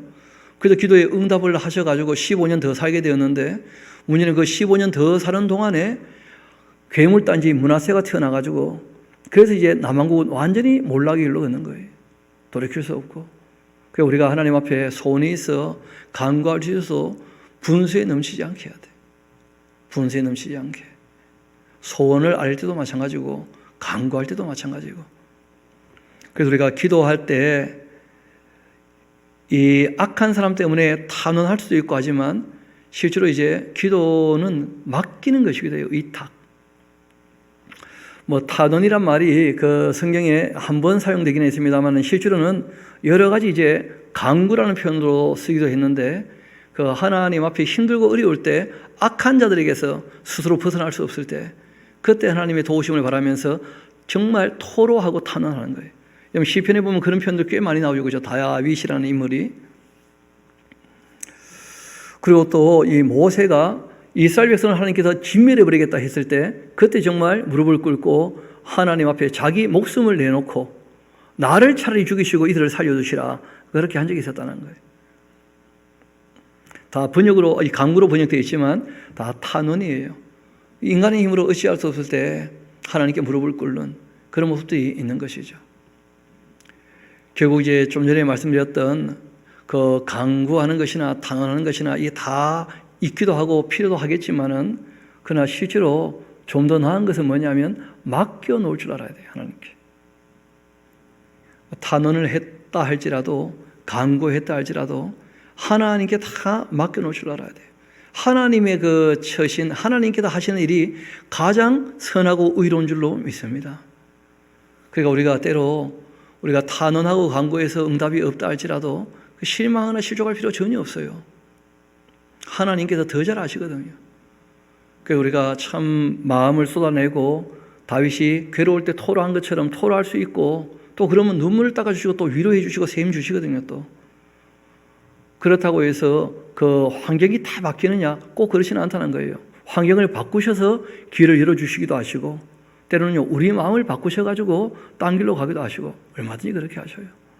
그러니까 하나님 하시는 일이 가장 선하고 의로우시니까 우리가 의탁 다 하나님께 맡겨놓을 줄 아는, 기억나시죠? 예수님께서 하셨던 것 중에 하나가 십자가 안 지기를 원하신 거 아니에요, 그렇죠? 그런데 결국 이제 내 뜻대로 마옵시고 아버지 뜻대로 하기를 원합니다 하시고 십자가에서 마지막 남기신 말씀이 뭐냐면 내 영혼을 아버지 손에 의탁합니다. 결국은 다 우리가 이 땅에서 착하고 충성되게 살지만 하나님께 다 맡겨놓을 수밖에 없는 분들이 얼마든지 있다는 거예요. 그래서 우리 능력이나 기도나 노력 정성 다 기울였다 할지라도 되지 않을 때 결국 하나님께 맡겨놔야 돼요. 그러니까 우리가 최선을 다하고 그리고 이제 결과를 하나님께 맡긴다는 것, 이런 굉장히 중요한 신앙의 자세입니다. 나를 통해서 이루지 못할 일이라면 하나님 손에 의탁하고 우리 마음은 쉼을 얻어야 돼요. 그렇지 않습니까? 그 사람이 해야 될 것이 안 되어질 때 참 마음이 다급하거든요. 그래도 내가 최선을 다했다면 안 되는 거 어떡하겠어요, 그래? 그러면 정말 하나님께 다 맡겨놓고 쉼을 얻어야죠. 그렇잖아요. 사람이 할 수 있는 최선을 다한 후 하나님 도우심, 인도하심, 섭리를 기다리는 자세가 꼭 필요합니다. 모든 것이 합력하여 선을 이루실 하나님을 믿고서 신뢰하고 의탁하는 그 기도가 꼭 필요하죠. 그래서 우리가 정말 하나님을 사랑하고 그 뜻대로 부르심을 입은 사람들이라면 모든 것이 합력하여 선을 이루는 하나님의 섭리가 있다는 걸 확실히 믿으셔야 돼요. 그래야지 우리가 정말 마음의 힘을 얻게 될 겁니다. 그래서 제가 보니까 마음이 힘이 없어가지고 하나님께 와서 자꾸 보채는 사람들이 있더라고, 울면서. 그러지 마시고 정말 한번 말씀드렸다면 예수님 말씀처럼 낙심하지 말도록 정말 하나님께 맡겨놓을 수 있도록. 그리고 때로 기도는요 하나님의 뜻이 이루어질 때까지 기다리는 거예요. 기대하면서. 그 성령께서 강림하시기 전에도 예수님께서 말씀하셨잖아요. 너희가 예루살렘에서 성령 임하실 때까지 어떻게 하라고요? 기다리라. 그 기다리는 사람에게 다 임하셨던 거예요. 무슨 열광적인 기도에 했고 그런 게 아니라는 거예요, 전혀. 하나님께서 뜻을 이루어 가실 때 이 시간 안에서는 때로 사람들에게 기다리기를 원하실 때가 있다는 거예요. 여러분, 심지어 그 모세를 시내산에 올라오라 해놓고도 하나님께서 7일쯤 지나서 충분히 기다리고 한 다음에 말씀을 하시는 거예요. 그래서 기도는 믿고 기다리는 거예요. 그래서 하나님의 뜻을 따라 구한 후에 믿고 기다리면 됩니다. 뭐 하나님의 뜻이라면 당연히 이루어지지 않겠어요?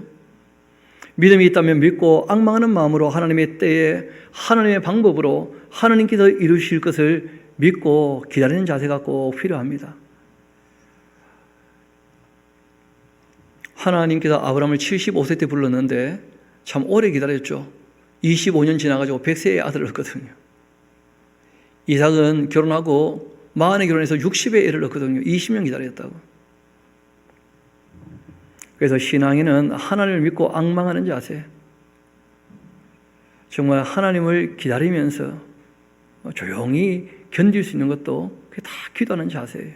우리 한번 이사야서 30장 같이 한번 가봅시다. 이사야서 30장입니다.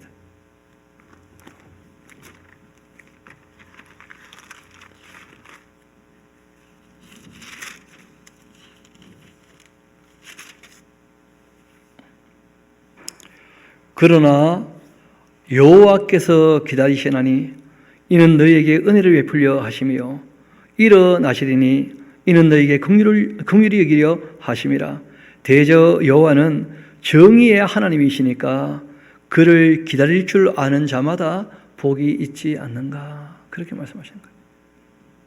하나님도 때를 기다리시고 우리에게도 기다리기를 원하신다는 거예요. 또 우리 예레미야 애가서 3장 같이 한번 가봅시다. 예레미야 애가 3장입니다. 3장 25절 우리 같이 가봅시다. 기다리는 그 자들에게나 구하는 영혼들에게는 여호와께서 늘 선하시다 하고 얘기를 하는 거예요. 그러니까 지금 이 예레미야가 이런 얘기를 할 때는 예루살렘이 멸망했고 하나님이 징계 채찍을 맞았을 때였거든요. 그때 예레미야가 참 슬픈 노래를 부르는 중에서도 우리가 지금 너무 괴롭고 아프고 울고 할 수밖에 없지만 우리가 하나님의 은혜와 긍휼과 자비를 기다리자는 거예요. 여러분 잘 아시는 것처럼 다윗이 그 쫓겨갈 때 시므이가 와서 막 모욕하고 했을 때 다윗이 딴 거 하는 게 아니잖아요. 기다리자는 거예요. 하나님께서 불쌍히 계시고 건지실 때까지 좀 기다리자 이 양반들아. 여러분 다윗의 그 기도가 다 기다리는 것이었거든요. 사울이 자기를 죽이려고 올 때에도 하나님 기름 부은 받은 자 내가 손대지 않겠다고 자신이 새로운 역사를 만들 것을 다 하나님의 뜻인 줄 알고 그러고 이제 걸음을 걷지만 하나님께서 때가 되어서 자기에게 허락하실 때까지 기다린다는 거예요. 그게 다윗이라는 인물이죠. 때로 이 기도는 기대하면서 기다릴 줄 아는 거예요. 우리 마가복음 15장도 같이 한번 가봅시다. 복음서 같이 한번 가봅시다. 마가복음 15장.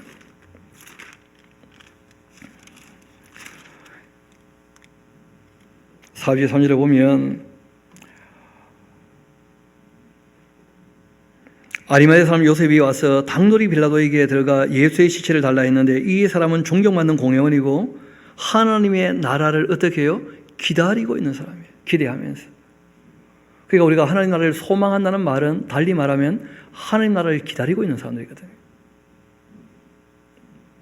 그래서 우리가 기도는 때로 기다리는 거예요.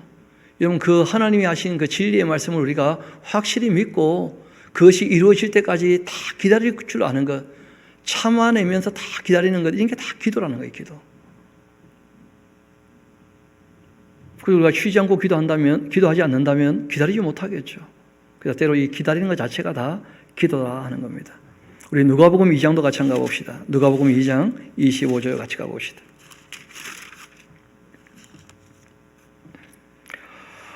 예루살렘에 시몬이라 하는 사람이 있는데 이 사람은 의롭고 경건하여서 이스라엘의 그 위로를 기다리고 있는 자였다. 그래서 하나님께서 그 기다리고 있으니까 기도하고 있으니까 그 예수님을 만나게 한 거네요. 아기 예수님을 시몬에게. 그리고 성령이 그 위에 계시더라. 그렇게 되어 있는 거예요. 기다릴 줄 아는 것. 이게 다 기도죠. 또 우리 누가복음 23장 같이 한번 가봅시다. 누가복음 23장.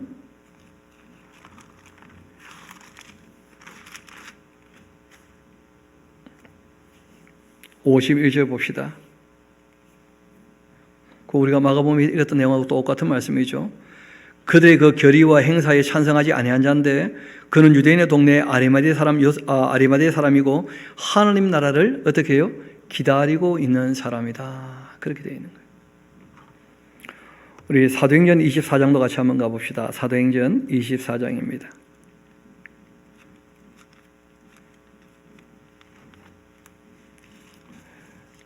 15절 같이 가봅시다. 사도행전 24장 15절. 그들이 기다리는 바, 하나님께 향한 소망을 나도 가지고 있다. 그러니까 부활에 대한 소망을 얘기하는 것이죠. 그렇죠? 그 부활에 대한 소망은 부활될 때까지 어떻게 하는 거예요? 기다리고 있는 거예요. 그게 곧 쉬지 않고 기도하는 것이기도 하다는 거예요. 곧 의인과 악인의 그 부활이 있으리라 그런 함이었다 하고 바울이 그렇게 얘기를 하고 있죠. 우리가 기도에 아주 중요한 자세가 있는데 그게 뭐냐면 기도는 깨어 있어야 돼요. 맑은 정신으로. 기도는 경성 깨어 있는 것이다. 기도하는 마음은 가장 맑은 정신으로 하나님 앞에 깨어 있는 것입니다. 기도는 거듭난 사람이 하나님 앞에 나아가 말씀을 여쭈는 것이기도 하기 때문에 그 올바른 기도는 반드시 그 명료한 그 자의식, 하나님이 주신 그 인격과 양심이 흐트러지지 않도록 자기 생각을, 왜냐하면 인격 대 인격의 만남이니까 하나님께 우리에게 부여하신 그 인격을 가지고 정말 자기 그 생각을 하나님께 제일 잘 표현할 수 있는 그 언어로, 그러니까 정신없이 막 떠들어 제끼는 것은 그는 황홀경에 빠지고 기도가 깊어지는 게 아니고요, 그냥 악령에 쏟고 완전히 하나님을 조롱하는 짓이에요. 자기 인격은 어디 가고. 성부와 성자와 성령 삼위일체 하나님께서 우리 기도를 들으실 텐데 자기 인격으로 기도를 드려야지 그래. 성령님은요, 우리 안에서 아버지께 기도할 때 알아서 기도하십니다. 대신 이 간구해 주셔요. 그 성자 예수님도 마찬가지죠. 우리를 위하여 대신 비셔요. 그러니까 성자께서 성부께 기도할 때에도, 성령께서 성부께 기도할 때에도 다 각자 자기 인격으로 아버지께 아뢰는 것이고, 당연히 우리도 우리 인격으로 하나님께 아뢰야 돼요. 내 안에 딴 인격이 기도하고 앉았다, 그건 성령이 아닙니다. 그건 100% 악령입니다. 성령님은 그렇게 하시는 분이 아니시거든요. 그래서 우리가 기도할 때 맑은 정신이라는 것 굉장히 중요합니다. 자기의 생각을 가장 잘 표현할 수 있는 언어를 가지고 조심스럽게 기도해야 합니다. 자신의 이성과 의지를 포기하고 무슨 의미인지도 알지 못하는 이상한 소리를 가지고 기도한다는 것 있을 수 없고, 소위 말하는 또 방언 기도, 여러분 그 사도행전에 나오는 그 방언은 그 예루살렘에서 설교였죠. 설교. 예수님의 죽으심과 부활과 승천에 대해서 설교한 것이고, 그리고 다 알아들었어요. 베드로가 아주 맑은 정신으로 설교를 했다고. 또 고넬료 가정에서도 마찬가지입니다. 그 이탈리아 부대의 백부장이었던 고넬료와 그 함께 있는 사람들이 정말 회개하고 제사함 받아서 성령께서 임하실 때 그들이 하나님을 찬양했다는 것을 딴 사람도 다 알아들었다는 거예요. 아주 맑은 정신으로 알아듣게 다 하는 거죠. 마찬가지로 그 에베소에서 그 바울이 사도인 것을 믿지 않는 자들을 위하여서 사도임을 확증해 주는 그 과정 가운데 바울이 그 안수에 있을 때 12명의 유대인들에게 그 성령이 임하셔가지고 그 회개하고 제사함 받게 되었으니까 성령께서 오셨을 때 그들이 또 방언하지 않습니까? 그때 그 방언은 다 하나님을 찬양하는 것으로 다 알아들었다는 거예요. 알아듣지 못하는 것은 그는 방언이 아니죠. 실제는 언어가 아닌데. 그래서 이상한 소리 내면 안 돼요. 게다가 또 하나님께 비밀로 아뢰는 것이다. 고린도전서 14장에 대해서 사람들이 오해를 하는데 그 내용은 고린도전서 후서의 배경을 다 몰라서 오해를 하는 거예요. 그 고린도전후서를 보게 되어지면 그 내용은 실제로 이런 겁니다. 고린도 교회에 이상한 사람들이 들어왔어요. 다른 복음, 다른 예수를 전하는, 다른 영을 전하는 사람들이 들어왔었다고. 거짓 사도들이.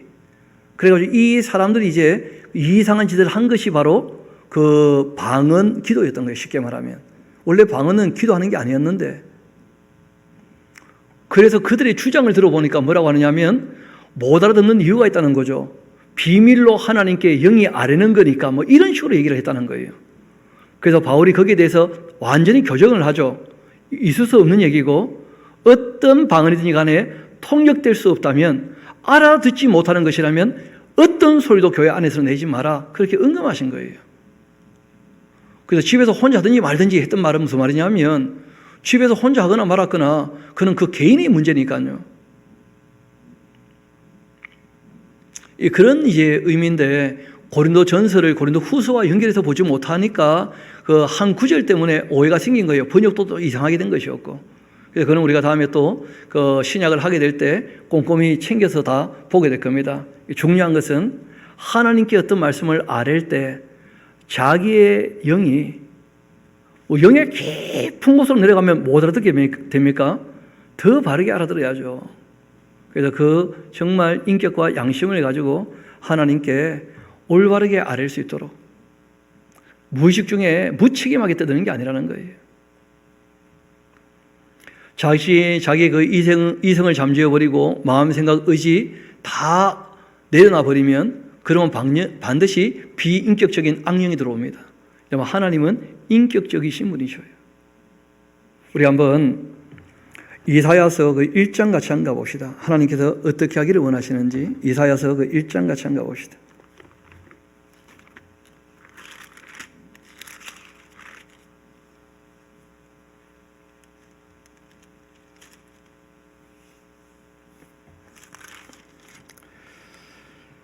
그 1장 10절부터 제가 한번 읽어드리겠습니다. 너희 소돔에 가는들아 여호와의 말씀을 좀 들어봐라. 너희 고모라의 그 백성들아 우리의 하나님의 그 법에 귀를 좀 기울여라. 법에 여호와께서 말씀하시는데 너희 그 무수한 재물 나에게 무엇이 유익하냐? 나는 그 순양의 번제 살진 짐승의 기름에 배불렀고 나는 수송아지나 어린 양이나 순용소의 피를 기뻐하지 않는다. 너희가 내 앞에 보이러 오니까 이것을 누가 너희에게 요구한 것이겠냐? 내 마당만 밟을 뿐이다. 헛된 재물 다시 가져오지 마라.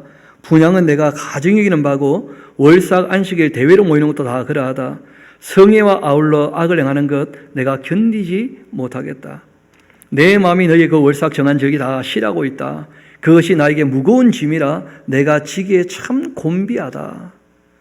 너희가 손을 펼 때 내가 내 눈을 너희에게서 가려버리고 너희가 많이 기도한다 할지라도 나는 그런 거 듣지 않는다.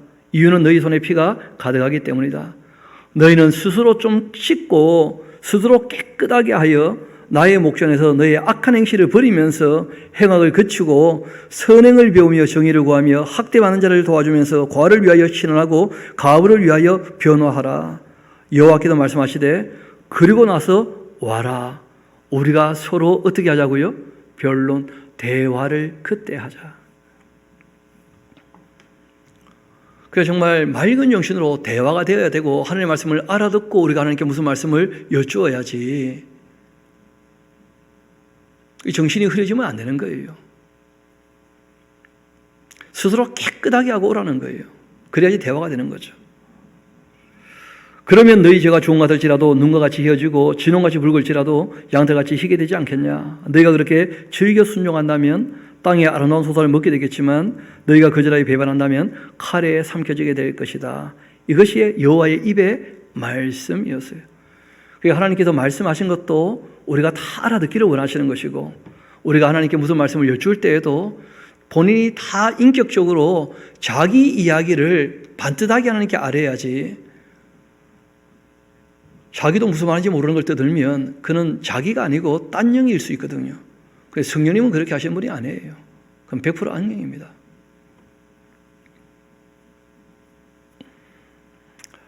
그래서 그리스도인들은 정신이 늘 맑아야지 정신이 흐리면 안 된다. 그러니까 기도 시간에 특별히 중요해요. 왜냐하면 기도 시간은 참 특별히 하나님께 말씀을 아뢰는 그런 기도하는 시간은 우리가 정신이 맑지 않으면 항상 악령이 틈탈 수 있거든요.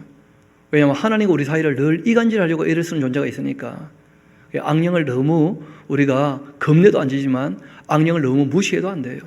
정말 조심하고 정신을 맑게. 여러분, 그리고 우리가 때로 기도는요 포기할 줄도 알아야 돼요. 여러분, 기다려서 주시는 것도 있지만 실제로는 안 되는 것은요 안 되는 거예요. 그래서 우리가 기도할 때 자기 고집대로가 아니고요, 예수님도 그런 얘기 하시잖아요. 내가 정말 십자가 지고 싶은 마음이 없다. 너무 힘들고 어려워 보인다. 아버지 하나님께 버림받는다는 것이 나는 참 못 견디겠다. 그 예수님 입장이었지 않습니까? 근데 그 예수님께서 하신 말씀이 뭐냐면 그러나 내 뜻대로 마옵시고 아버지 뜻대로 되기를 원합니다. 그게 정말 기도의 가장 본질적인 것인데 자신의 그 욕심이나 생각을 다 포기하는 것이 실제로 기도예요. 그래서 우리가 주님의 뜻을 따라서 주님의 뜻을 따르기로 우리가 알아야 되는 것이지, 자기가 그 욕심을 가지고 밀어붙이고 막 자기 소원을 가지고 밀어붙여버리고 고집을 가지고 밀어붙여버리고 그러면 그거는 기도라 할 수 없어요. 어떤 분은 막 기도하는 것이 하나님께 데모하듯이 막 안 들어주면 큰일 날 것처럼 막 그런 식으로 하면 안 돼요. 때로 기도는 포기하는 거예요. 하나님 앞에서 자기의 욕심을 다 내려놓는 것, 다 버리는 것. 우리 한번 봅시다. 사람이 무슨 소원이 있고 간구하고 탄원하다가도 하나님의 뜻이 아니라는 것이 인식되면 자기의 소원을 다 포기할 줄 알아야 됩니다. 내려놓을 줄 알아야 돼요. 세상 사람들은 자기 소원을 성취하려고 기도하는 이유가 다 거기 있잖아요. 제가 일전에 그 지리산에 있을 때 보니까 막 겨울마다 골목골목마다 이 촛불 켜놓고 치성을 드려요, 기도를. 근데 거기 보면 대부분 다 초에 뭐가 붙어 있느냐면 소원 성취 이런 게 붙어 있다고. 그럼 점집에 가는 이유가 어디 있습니까? 다 자기 소원 성취하려고. 그러니까 대상이 누군지도 몰라도 자기 소원만 들어주면 돼, 그냥.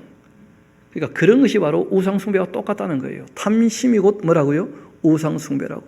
하나님을 그렇게 대해서는 안 돼요. 하나님은 그런 분이 아니시니까. 그리스도인들은 주님의 뜻을 이루기 위하여 기도하는 겁니다. 언제라도 자기 생각, 소원, 이 목적, 계획, 방법들 다 말씀 앞에 다 내려놓고 주님의 뜻을 받아들이고 주님의 뜻을 받들 그런 자세가 꼭 필요합니다.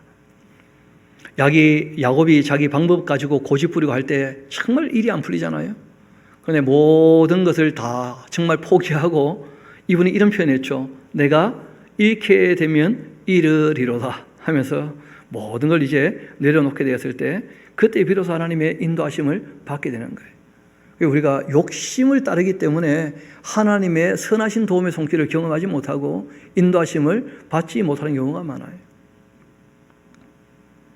우리가 때로 기도는 포기하는 것이다. 우리 결론적인 말씀을 우리 봅시다. 기도는 하나님과 인격적 대화여야 돼요.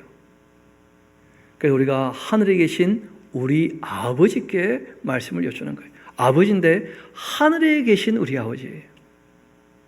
그래서 우리가 친밀하게도 지낼 수 있지만 그러나 우리가 경외심을 잃어버려서는 안 돼요. 그리고 우리가 이 땅에 살아갈 때 늘 하나님을 의식해야 됩니다. 다윗이나 욥이나 이런 분들 다 얘기하는 게 뭐냐면 어두워졌을 때 밤에도 내가 범죄하지 않기 위하여 늘 조심했다. 그런 얘기들을 하고 있지 않습니까? 그래서 기도는 무슨 많이 해서 분량을 채워가지고 분량이 차면 막 자기 소원이 이루어지고 그런 게 아니라는 거예요, 전혀. 기도는 많이 하라고 된 적이 한 번도 없습니다. 기도는 쉬지 않고 하는 거예요. 무시로 깨어서 성령 안에서 기도하는 거예요. 기도는 쉬지 않고 하는 것이고 우리 일평생 우리의 삶의 방향이 늘 하나님을 향해 있을 수 있게 되기를 소망합니다. 우리 결론적으로 예수님께서 기도를 가르치신 그 내용들을 우리 함께 보고 오늘 마치도록 합시다. 우리 마태복음 6장으로 같이 가봅시다. 마태복음 6장입니다. 6장 그 5절부터 한번 봅시다. 또 너희는 기도할 때에 외식하는 자와 같이 하지 말아라. 그들은 사람에게 보이려고 회당과 또 큰 거리 어기서도 기도하기를 좋아한다. 그러니까 예수님은요 회당에서 기도하는 것도 별로 안 좋아하신 거예요. 그러니까 성전이 만민이 기도하는 집이라 하는 말은 성전에 와서 기도하라 이런 뜻이 아니었고요. 삶의 방향을 어떻게 해요? 하는 길로 돌이키는 것으로 얘기하고 있잖아요. 그렇죠? 다. 원래 기도는 장소에 대한 문제가 아니었다는 거예요. 또 예수님은 오히려 예배당에 모여가지고 딴 사람들 눈치 보면서 막 기도하고 사람에게 보려고 하는 거 그거 안 좋아하셨다는 거예요. 또 길거리 어귀에 서가지고 막 손잡고 돌로 앉아가지고 막 기도하면서 막 이 땅은 우리 땅이다 또 그런 헛소리하고 막 그런 식으로 하면 안 돼요. 길거리 어귀에 서서 하지 말라고 하셨어요. 사람에게 보이려고. 나 봐라, 나 믿음 좋다. 이거 말도 안 되는 거예요. 우리가 기도하니까 여기는 하나님의 것이다. 그런 식으로 하지 말라고 하신 거 아니에요. 예수님께서. 사람에게 보이려고 하지 말라고. 내가 진실로 너에게 말하는데 그들은 자기 상을 이미 다 받은 거야. 스스로 만족하고 땡이에요. 아무것도 아니에요. 오히려 남에게 민폐만 끼치는 것이고 하나님을 욕보이는 거죠. 너는 기도할 때에 너의 골방에 들어가 문 닫고 은밀한 중에 계신 너희 아버지께 기도해라. 은밀한 중에 보시는 너희 아버지께서 다 갚아 주실 것이다. 또 기도할 때에 이방인같이 중언부언 그런 거 하지 마라. 그들은 착각을 해요. 말을 많이 해야 들으신다고 생각하고 있다. 그러므로 그들을 본받지 마라. 그러니까 기도는 우리가 무슨 말을 많이 하는 게 아니라는 거예요. 기도는 자세가 더 중요해요.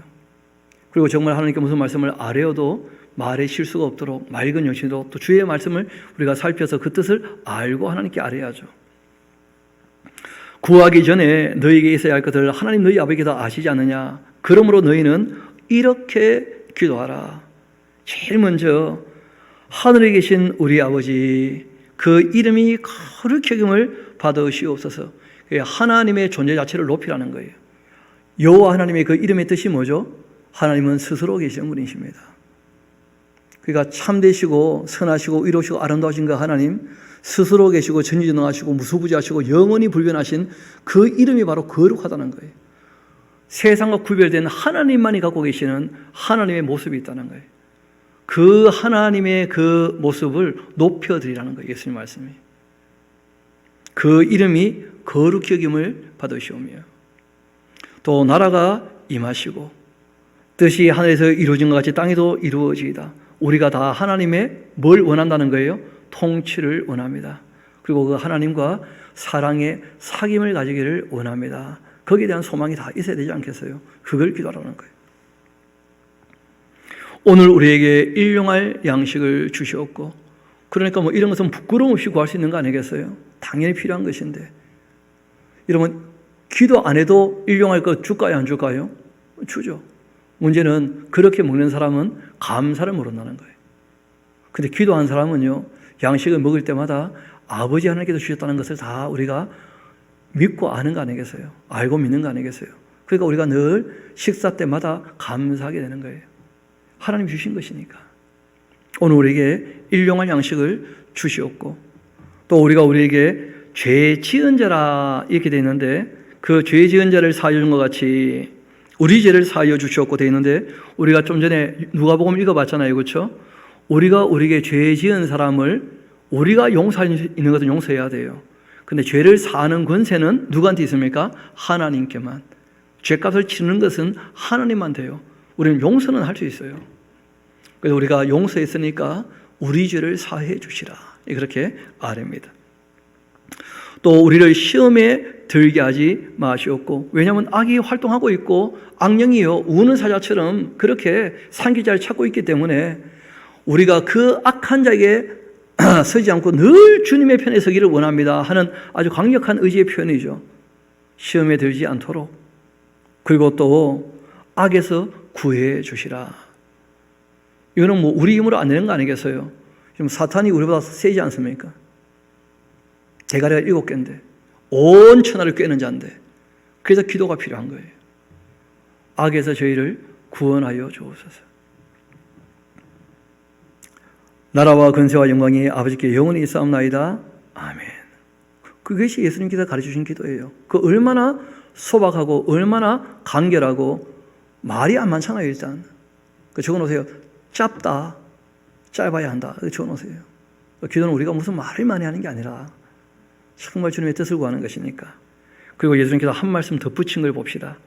너희가 사람의 잘못을 용서한다면 너희 하늘 아버지께서도 너희 잘못을 용서하시려니와, 너희가 사람의 잘못을 용서하지 아니하면 너희 아버지께서도 너희 잘못을 용서하지 아니하실 것이다.